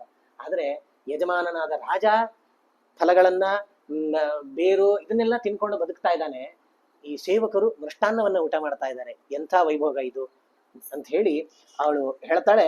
ಇಷ್ಟು ಹೇಳಿ ಕೊನೆಗೆ ಕೈಕೇಯ್ಯ ವಂಚಿತೋ ರಾಜ ಮೈ ಚಾರಣ್ಯಮಾಶ್ರಿತೆ ಭವತ್ಯಾ ಚ ಪರಿತ್ಯಕ್ತೋ ನನೂನಂ ವರ್ತಯಿಷ್ಯತಿ. ಆ ರಾಮಚಂದ್ರ ಹೇಳ್ತಾನೆ, ನೋಡು ದಶರಥನೊಟ್ಟಿಗೆ ಅಮ್ಮ ನೀನ್ ಇರಬೇಕು. ಯಾಕೆ? ಕೈಕೇಯಿ ಸ್ವಲ್ಪ ಮೋಸ ಮಾಡಿದಾಳೆ ಅಂತ ತಂದೆಗೆ ಬಹಳ ಬೇಜಾರಿದೆ ಕೈಕೇಯಿ ಮೇಲೆ. ಹಾಗಾಗಿ ನಾನು ಕಾಡಿಗೆ ಹೋದ ಮೇಲೆ ಕೈಕೇಯಿನ ಹತ್ರ ಸೇರಿಸ್ಕೊಳ್ಳೋದಿಲ್ಲ ಅವನು. ಹಾಗಾಗಿ ತಂದೆ ಬಹಳಷ್ಟು ಆರೋಗ್ಯ ಹದಗೆಟ್ಟು ಬಿಟ್ಟಿದೆ, ನಾನು ನೋಡಿ ಬಂದಿದ್ದೇನೆ. ಈಗ ಅವನನ್ನ ನೋಡ್ಲಿಕ್ಕೆ ಆಗಲ್ಲ, ಕಣ್ಣಿಂದ ಮಾತು ಬರ್ತಾ ಇಲ್ಲ ತಂದೆಗೆ. ಹಾಗಾಗಿ ನೀನು ಅವನ ಸಪೋರ್ಟ್ ಆಗಿರ್ಬೇಕು. ಹೋದ್ಮೇಲೆ ರಾಮನನ್ನ ಕಾಡಿಗೆ ಕಳಿಸಿದ್ರಿ ಅಂತ ದಯವಿಟ್ಟು ಅವನನ್ನ ಚುಚ್ಚಬಾರದು, ತಂದೆಯನ್ನ, ಆ ತಂದೆಯನ್ನ ನೋಡ್ಕೊಳ್ಬೇಕು. ಹಾಗಾಗಿ ತಂದೆಯನ್ನ ನೋಡ್ಕೊಳ್ಳುವಂತಹ ಜವಾಬ್ದಾರಿ ನಿನಗಿದೆ ಅಂತ ಹೇಳಿದಾಗ ಕೌಸಲ್ಯ ಹೇಳ್ತಾಳಂತೆ, ಇಲ್ಲ ಇಲ್ಲ ಇಲ್ಲ, ಕಥಂ ಹಿ ಧೇನು ಸ್ವಂ ಗಚ್ಚಂತಂ ಅನುಗಚ್ಚತಿ ಅಹಂ ತ್ವಾಂ ಅನುಗಮಿಷ್ಯಾಮಿ ಯತ್ರ ವತ್ಸ ಗಮಿಷ್ಯತಿ. ಒಂದ ಕರು ಇರ್ತದೆ, ಆ ಕರು ಓಡೋಗ್ತಿರ್ತದೆ, ಅದನ್ನು ನೋಡಿ ಹಿಂದೆ ತಾಯಿ ಹಸು ಅದ್ರ ಹಿಂದೆ ಹಿಂದೆ ಹೋಗ್ತಿರ್ತದೆ. ಯಾಕೆ? ಎಲ್ಲಿ ಮಿಸ್ ಆಗ್ಬಿಡಬಾರ್ದು ಅಂತ ಹೇಳಿ. ಅದೇ ರೀತಿ ನೀನು ಎಲ್ಲಿ ಹೋಗ್ತೀಯೋ ಕರು, ಅಲ್ಲೇ ನಾನು ತಾಯಿ ಆದವಳು ಬರಬೇಕು. ನೀನು ಕಾಡಿಗೆ ಹೋಗ್ತೀನಿ ಅಂತಂದ್ರೆ ನಾನು ನಿನ್ನೊಟ್ಟಿಗೆ ಕಾಡಿಗೆ ಬಂದ್ಬಿಡ್ತೇನೆ ಅಂತ. ಮೊದಲು ಹಠ ಆಯ್ತು ಕಾಡಿಗೆ ಹೋಗ್ಬೇಡ ಅಂತ ಹೇಳಿ, ಈಗ ಕೌಸಲ್ಯ ಹಠ ಶುರುವಾಯ್ತು, ನಾನು ಕಾಡಿಗೆ ಬರ್ತೇನೆ, ನನ್ನನ್ನು ಕರ್ಕೊಂಡು ಹೋಗು ಅಂತ. ಈಗ ದೊಡ್ಡ ಸಮಸ್ಯೆ. ಮತ್ತೆ ರಾಮ ಕೆಲವು ಮಾತುಗಳನ್ನೆಲ್ಲ ಹೇಳಬೇಕಾಗ್ತದೆ. ಯಾವಜ್ಜೀವತಿ ಕಾಕುತ್ಸ್ಥಃ ಪಿತಾಮೇ ಜಗತಿಪತಿ ಶುಶ್ರೂಷಾ ಕ್ರಿಯತಾಂ ತಾವತ್ ಸಹಿ ಧರ್ಮ ಸನಾತನಃ. ಮತ್ತೆ ಕೆಲವು ಧರ್ಮದ ಮಾತುಗಳನ್ನು ಹೇಳ್ತಾನೆ. ಒಂದು ತಿಳ್ಕೊ ತಾಯಿ, ಎಲ್ಲಿವರೆಗೆ ನನ್ನ ತಂದೆ ಬದುಕಿರ್ತಾನೋ ಅಲ್ಲಿವರೆಗೆ ನೀನು ತಂದೆಯಾದಂತಹ ದಶರಥನ ಸೇವೆಯನ್ನ ಮಾಡಬೇಕು. ಯಾಕೆ ಗೊತ್ತಾ? ಮಯಾಚೈವ ಭವತ್ಯಾಚ ಕರ್ತವ್ಯಂ ವಚನಂ ಪಿತುಃ. ನಾನಾಗ್ಲಿ ನೀನಾಗ್ಲಿ ಇಬ್ಬರಿಗೂ ತಂದೆಯ ಮಾತು ಅಂತಂದ್ರೆ ಅಷ್ಟೇ ಗೌರವ ಆದರಗಳಿಂದ ಅದನ್ನ ಅನುಮನ್ನಿಸ್ಬೇಕು ನಾವು. ಹಾಗಾದ್ರೆ ರಾಜ ಭರ್ತ ಗುರುಶ್ರೇಷ್ಠ ಸರ್ವೇಶಾಂ ಈಶ್ವರ ಪ್ರಭು. ಅವನು ರಾಜ, ನಿನಗೆ ಗಂಡ ಕೂಡ, ನನಗೆ ತಂದೆ, ಶ್ರೇಷ್ಠ ಸತ್ಯಸಂಧ, ಅವನು ಧರ್ಮಜ್ಞ. ಆದ್ರಿಂದಾಗಿ ಅವನ ಮಾತನ್ನ ನಾನು ಅವಶ್ಯವಾಗಿ ಮಾಡಲೇಬೇಕಾಗಿದೆ. ಒಂದು ತಿಳ್ಕೊ, ನೀನು ನನ್ನೊಟ್ಟಿಗೆ ಬಂದಿ ಅಂತ ಇಟ್ಕೊ, ನೀನು ಅಧರ್ಮದ ಹಾದಿಯನ್ನು ಹಿಡಿತಿ. ಯಾಕೆ ಗೊತ್ತಾ? ಗಂಡ ಬದುಕಿರಬೇಕಾದ್ರೆ, ಅದು ಗಂಡ ಸ್ವಲ್ಪ ಈಗ ಅಸ್ವಸ್ಥ ಇದ್ದಾನೆ, ಅಂಥ ಸಂದರ್ಭದಲ್ಲಿ ಗಂಡನನ್ನ ಬಿಟ್ಟು ಬರೋದು ದೊಡ್ಡ ಪಾಪಕ್ಕೆ ಕಾರಣ. ಹೆಂಡತಿಯಾದವಳು ಗಂಡನ ಸೇವೆಯನ್ನ ಮಾಡಬೇಕು. ಎಲ್ಲಿವರೆಗೆ? ಕೊನೆಯವರೆಗೂ ಸೇವೆಯನ್ನ ಮಾಡ್ಬೇಕಂತೆ. ರಾಮ ಹೇಳ್ತಾನೆ, ವ್ರತೋಪವಾಸ ನಿರತ ಯಾನಾರಿ ಪರಮೋತ್ತಮ ಭರ್ತಾರಂ ನಾನು ವರ್ತೇತ ಸಾಚ ಪಾಪ ಗತಿರ್ಭವೇತ್. ಯಾರು ನಿತ್ಯ ವ್ರತಗಳನ್ನ ಮಾಡ್ತಾರೆ, ಒಬ್ಬ ಹೆಂಗಸು ನಿತ್ಯ ವ್ರತಗಳನ್ನ ಮಾಡ್ತಾಳೆ, ಅವಳು ಬೇಕಾದ ಏಕಾದಶಿ ಉಪವಾಸ ಎಲ್ಲವನ್ನೂ ಮಾಡ್ತಾಳೆ, ದೇವರ ಪೂಜೆ ಇದನ್ನೆಲ್ಲ ಮಾಡಿಯೂ ಪತಿ ಸೇವೆಯನ್ನ ಮಾಡಲಿಲ್ಲ ಅಂತಂದ್ರೆ ಅವಳಿಗೆ ಉತ್ತಮ ಗತಿ ಅಂತ ಆಗುದಿಲ್ಲ. ಮಾಡಿದ ಸತ್ಕರ್ಮದಿಂದ ಪುಣ್ಯ ಇದೆ, ಆದ್ರೆ ಕೊನೆಗೆ ಹೋಗಿ ನಿಲ್ಲುವ ಗತಿ ಇದೆ ಅಲ್ಲ, ಆ ಗತಿ ಉತ್ತಮ ಗತಿ ಆಗುದಿಲ್ಲ. ಅದೇ ಇನ್ನೊಬ್ಬ ಹೆಂಗಸು ಭರ್ತುಹು ಶುಶ್ರೂಷಯ ನಾರಿ ಲಭತೆ ಸ್ವರ್ಗಮುತ್ತಮಂ ಅಪಿಯಾ ನಿರ್ನಮಸ್ಕಾರ ನಿವೃತ್ತ ದೇವಪೂಜನಾಥ. ಒಬ್ಬಳು ದೇವ ಪೂಜೆ ಮಾಡುವುದಿಲ್ಲ. ಎಷ್ಟು ಅಂದ್ರೆ ನಿರ್ನಮಸ್ಕಾರ. ಎದುರುಗಡೆ ದೇವರ ಮಂದಿರ, ದೇವಸ್ಥಾನ ಅಡ್ಡ ಸಿಕ್ತು ಅಂತಂದ್ರೆ ಒಂದ್ಸತಿ ನಮಸ್ಕಾರ ಮಾಡಿ ಆದ್ರೆ ಹೋಗ್ತೀವಲ್ಲ, ಅಷ್ಟನ್ನೂ ಮಾಡುವುದಿಲ್ಲ. ಅಂಥವಳು ಶ್ರದ್ಧೆಯಿಂದ ಪತಿ ಸೇವೆ ಮಾಡಿದರೆ ಅಂಥವಳು ಒಳ್ಳೆಯ ಗತಿಯನ್ನು ಪಡಿತಾಳವಳು. ಹಾಗಾದ್ರೆ ಪತಿ ಸೇವೆಗೆ ಧರ್ಮಶಾಸ್ತ್ರಗಳು ಅಷ್ಟು ಪ್ರಾಮುಖ್ಯತೆಯನ್ನು ಕೊಟ್ಟಿದೆ. ನಾವು ಯಾವತ್ತು ಹೆಂಡತಿಯರು ಪತಿ ಸೇವೆ ಮಾಡಬೇಕಾದ್ರೆ ಹೆಂಡತಿಯರಿಗೆ ಮುಖ್ಯ ದೇವರು ಯಾರು ಅಂತಂದ್ರೆ ಪತಿಯ ಒಳಗಿರುವ ಪರಮಾತ್ಮ. ಪತಿಯೊಳಗಿರುವ ಪರಮಾತ್ಮನನ್ನ ಅವರು ನಿರಂತರ ಸೇವೆ ಮಾಡಬೇಕು. ಹಾಗಾಗಿ ತಾಯಿ ನೀನು ನನ್ನೊಟ್ಟಿಗೆ ಬರ್ತೇನೆ ಅಂತಂದ್ರೆ ಅದು ಅಧರ್ಮ ಆಗ್ತದೆ. ಅಷ್ಟೇ ಅಲ್ಲ, ಈಗ ದಶರಥನಿಗೆ ನೀನು ಬೇಕಾಗಿದೆ ಕೂಡ. ಯಾಕೆಂದ್ರೆ ಅವನಿಗೆ ಸಾಂತ್ವನ ಹೇಳೋರು ಇನ್ಯಾರೂ ಇಲ್ಲ, ಅವನಿಗೆ ನೀನೇ ಸಾಂತ್ವನನ್ನ ಹೇಳಬೇಕು. ಹಾಗಾಗಿ ನನ್ನೊಟ್ಟಿಗೆ ಬರ್ತೇನೆ ಅಂತ ಮಾತ್ರ ಹೇಳಬೇಡ ಅಂತ ಹೇಳಿದಾಗ ಕೌಸಲ್ಯಗೆ ಇನ್ನೇನು ಇಲ್ಲ, ಆಯ್ತು ಹೋಗ್ಬಾ ಅಂತ ಹೇಳಲಿಕ್ಕೂ ಆಗಲ್ಲ. ಇಲ್ಲ ನಾನು ಬರ್ತೇನೆ ಅಂದ್ರೆ ಬಿಡ್ತಾ ಇಲ್ಲ. ಕೈಕೇಯಿ ಸೈಲೆಂಟ್ ಆಗಿಬಿಟ್ಲು, ಏನು ಮಾತಿಲ್ಲ ಅಂತ. ಕೊನೆಗೇನ್ ಮಾಡೋದು? ರಾಮಚಂದ್ರ ಅವಳಿಗೆ ಕಾಲಿಗೆ ನಮಸ್ಕಾರ ಮಾಡ್ತಾನೆ. ಸ್ವಸ್ತಿ ಸಾಧ್ಯಾಶ್ಚ ವಿಶ್ವೇಚ ಮರುತಶ್ಚ ಮಹರ್ಷಿಭಿ ಸ್ವಸ್ತಿ ಧಾತಾ ವಿಧಾತಾ ಚ ಸ್ವಸ್ತಿ ಪೂಷಾ ಭಗೋರ್ಯಮ. ಆಗ್ಲಿ ಹೋಗ್ಬಾ ಅಂತ ನಾನು ಬಾಯಿಂದ ಹೇಳಲಾರೆ, ಆದ್ರೆ ನಿನಗೆ ಸ್ವಸ್ತಿ ಸಾಧ್ಯ. ಯಾರೆಲ್ಲ ಸಿದ್ಧರಿದಾರೋ, ವಿಶ್ವೇ ದೇವತೆಗಳು, ಮರುತರು, ಮತ್ತೆ ಮಹರ್ಷಿಗಳು, ಧಾತ ವಿಧಾತ ಬ್ರಹ್ಮದೇವರು, ಪೂಷಾ ಭಗಃ ಅರ್ಯಮ, ಇವಿಷ್ಟು ದೇವತೆಗಳು ನಿನಗೆ ಸ್ವಸ್ತಿ ಒಳ್ಳೆಯದನ್ನು ಉಂಟು ಮಾಡ್ಲಿ. ನಾನು ಇನ್ನೇನು ಹೇಳಲಿಕ್ಕಾಗಲ್ಲ. ತೇಚಾಪಿ ಸರ್ವತ ಸಿದ್ಧ ದಿಶಶ್ಚ ಸದಿ ಈಶ್ವರಾಹ ಸ್ತುತಾ ಮಯ ವನೇ ತಸ್ಮಿನ್ ಪಾಂತುತ್ವಾಂ ಪುತ್ರ ನಿತ್ಯಶಃ. ನಿನಗೆ ಎಲ್ಲ ಸಿದ್ಧರು, ಎಲ್ಲ ದಿಗ್ದೇವತೆಗಳು. ಯಾಕಂತಂದ್ರೆ ಕಾಡಿಗೆ ಹೋಗ್ತಾ ಇದ್ದೀನಿ ನೀನು, ಕಾಡಲ್ಲಿ ದಿಗ್ದೇವತೆಗಳು ಅಂತ ಒಂದೊಂದು ದಿಕ್ಕಿಗೆ ಒಬ್ಬೊಬ್ಬ ದೇವತೆಗಳು, ಇಂದ್ರ, ಅಗ್ನಿ, ಯಮ, ನಿರುತಿ, ವರುಣ, ವಾಯು, ಸೋಮ, ಈಶಾನ ಅಂತ 8 ದಿಕ್ಕುಗಳಿಗೆ 8 ದೇವತೆಗಳಿದ್ದಾರೆ. ಆ ಎಲ್ಲ ದೇವತೆಗಳು ನಿನ್ನನ್ನು ರಕ್ಷಣೆ ಮಾಡ್ಲಿ. ಈ ರೀತಿ ತಾನು ಸ್ತೋತ್ರ ಮಾಡಿ ಆ ಇವಳು ಕೌಸಲ್ಯ ಏನ್ ಮಾಡ್ತಾಳೆ, ಆ ಪುರೋಹಿತರನ್ನ ಕರೆಸಿ, ರಾಜ್ಯಾಭಿಷೇಕ ಅಂತೂ ಇಲ್ಲ, ಇನ್ನು ಕಾಡಿಗೆ ಹೊರಟಿದಾನ ಮಗ, ಅವನಿಗೆ ಯಾವುದೇ ವಿಘ್ನಗಳು ಬರಬಾರದು, ಆ ರೀತಿ ಅದಕ್ಕೆ ಬೇಕಾದ ಶಾಂತಿ ಕರ್ಮವನ್ನ ಮಾಡ್ರಿ ಅಂತ ಪುರೋಹಿತರಿಗೆ ಹೇಳಿ ಆ ಶಾಂತಿ ಕರ್ಮವನ್ನ ಮಾಡಿಸಿ, ಆ ಶಾಂತಿ ಕರ್ಮದ ಕಲಶದಲ್ಲಿ ಕೆಲವು ವಸ್ತುಗಳನ್ನು ಇಡ್ತಾಳಂತೆ. ಔಷಧಿಯನ್ನ, ಸುಸಿದ್ಧಾರ್ಥ ಬಿಳಿ ಸಾಸಿವೆಯನ್ನ, ವಿಶಲ್ಯಕರ್ಣೀಂ ಶುಭ, ವಿಶಲ್ಯಕರ್ಣಿ ಎಂಬುವ ಔಷಧಿಯನ್ನ ಇಷ್ಟೆಲ್ಲ ಇಟ್ಟು ಅದಕ್ಕೇನೋ ಪಾಪ ಅವಳೇ ಗೊತ್ತಿದ್ದ ಮಂತ್ರಗಳನ್ನ ಜಪ ಮಾಡಿ ಅದನ್ನ ಬಟ್ಟೆಯಲ್ಲಿ ಕಟ್ಟಿ ಅದನ್ನ ರಾಮನ ಕೈಗೆ ಕಟ್ಟಿ, ಆಗ್ಲಪ್ಪ ಹೋಗ್ಬಾ ಅಂತ ಹೇಳಿ ಅವನಿಗೆ ಆಶೀರ್ವಾದ ಮಾಡಿ ಅವನ ಘ್ರಾಣ ಅಂದ್ರೆ ಮೂರ್ಧ ಆ ತಲೆಯನ್ನ ಮೂಸಿ ಕೌಸಲ್ಯ ರಾಮಚಂದ್ರನನ್ನ ಕಳಿಸಿಕೊಡ್ತಾಳೆ. ರಾಮಚಂದ್ರ ಕೌಸಲ್ಯಗೆ ನಮಸ್ಕಾರ ಮಾಡಿ ಅಲ್ಲಿಂದ ಹೊರಡ್ತಾನೆ. ಹೊರಟು ಇನ್ನೂ ದೊಡ್ಡ ಚಾಲೆಂಜ್ ಇದೆ ರಾಮನಿಗೆ. ಯಾಕೆ? ಸೀತೆಯನ್ನ ಸಂಭಾಳಿಸ್ಬೇಕು. ಆ ಸೀತೆಯನ್ನ ಯಾವ ರೀತಿ ಕನ್ವಿನ್ಸ್ ಮಾಡ್ತಾನ ಅವನು? ಸೀತೆಯ ಹಠ ಸುಮಿತ್ರೆಯ ಹಠಕ್ಕಿಂತ ಜೋರಾಗಿತ್ತು, ಕೌಸಲ್ಯ ಹಠಕ್ಕಿಂತ ಬಹಳ ಇತ್ತು. ಹಾಗಾಗಿ ಸೀತೆಯನ್ನ ಕೊನೆಗೂ ಕನ್ವಿನ್ಸ್ ಮಾಡ್ಲಿಕ್ಕೆ ಆಗುದಿಲ್ಲ ರಾಮನಿಗೆ. ಕೊನೆಗೆ ಆಯ್ತು, ನನ್ನೊಟ್ಟಿಗೆ ಬಾ ಅಂತ ಹೇಳಿ ಅವಶ್ಯವಾಗಿ ಕರ್ಕೊಂಡು ಹೋಗ್ಲೇಬೇಕಾಗ್ತದೆ. ಕೊನೆಗೆ ಲಕ್ಷ್ಮಣನೂ ಸೇರ್ಕೊಳ್ತಾನೆ. ಅದು ಹೇಗೆ ಅಂತ ಅನ್ನೋದನ್ನ ನಾಳೆ ದಿವಸ ಪ್ರವಚನದಲ್ಲಿ ನೋಡೋಣ ಅಂತ ಹೇಳ್ತಾ ಇವತ್ತಿನ ಪ್ರವಚನವನ್ನ ಶ್ರೀಕೃಷ್ಣಾರ್ಪಣಮಸ್ತು. ರಾಮಾಯ ರಾಮಭದ್ರಾಯ ರಾಮಚಂದ್ರಾಯ ವೇಧಸೆ ರಘುನಾಥಾಯ ನಾಥಾಯ ಸೀತಾಯ ಪತಯೇ ನಮಃ. ಕಾಯೇನ ವಾಚಾ ಮನಸೇಂದ್ರಿಯೈರ್ವಾ ಬುದ್ಧ್ಯಾತ್ಮನಾ ವಾ ಅನುಸೃತ ಸ್ವಭಾವಂ ಕರೋಮಿ ಯದ್ಯತ್ ಸಕಲಂ ಪರಸ್ಮೈ ನಾರಾಯಣಾಯೇತಿ ಸಮರ್ಪಯಾಮಿ. ಶ್ರೀಕೃಷ್ಣಾರ್ಪಣಮಸ್ತು.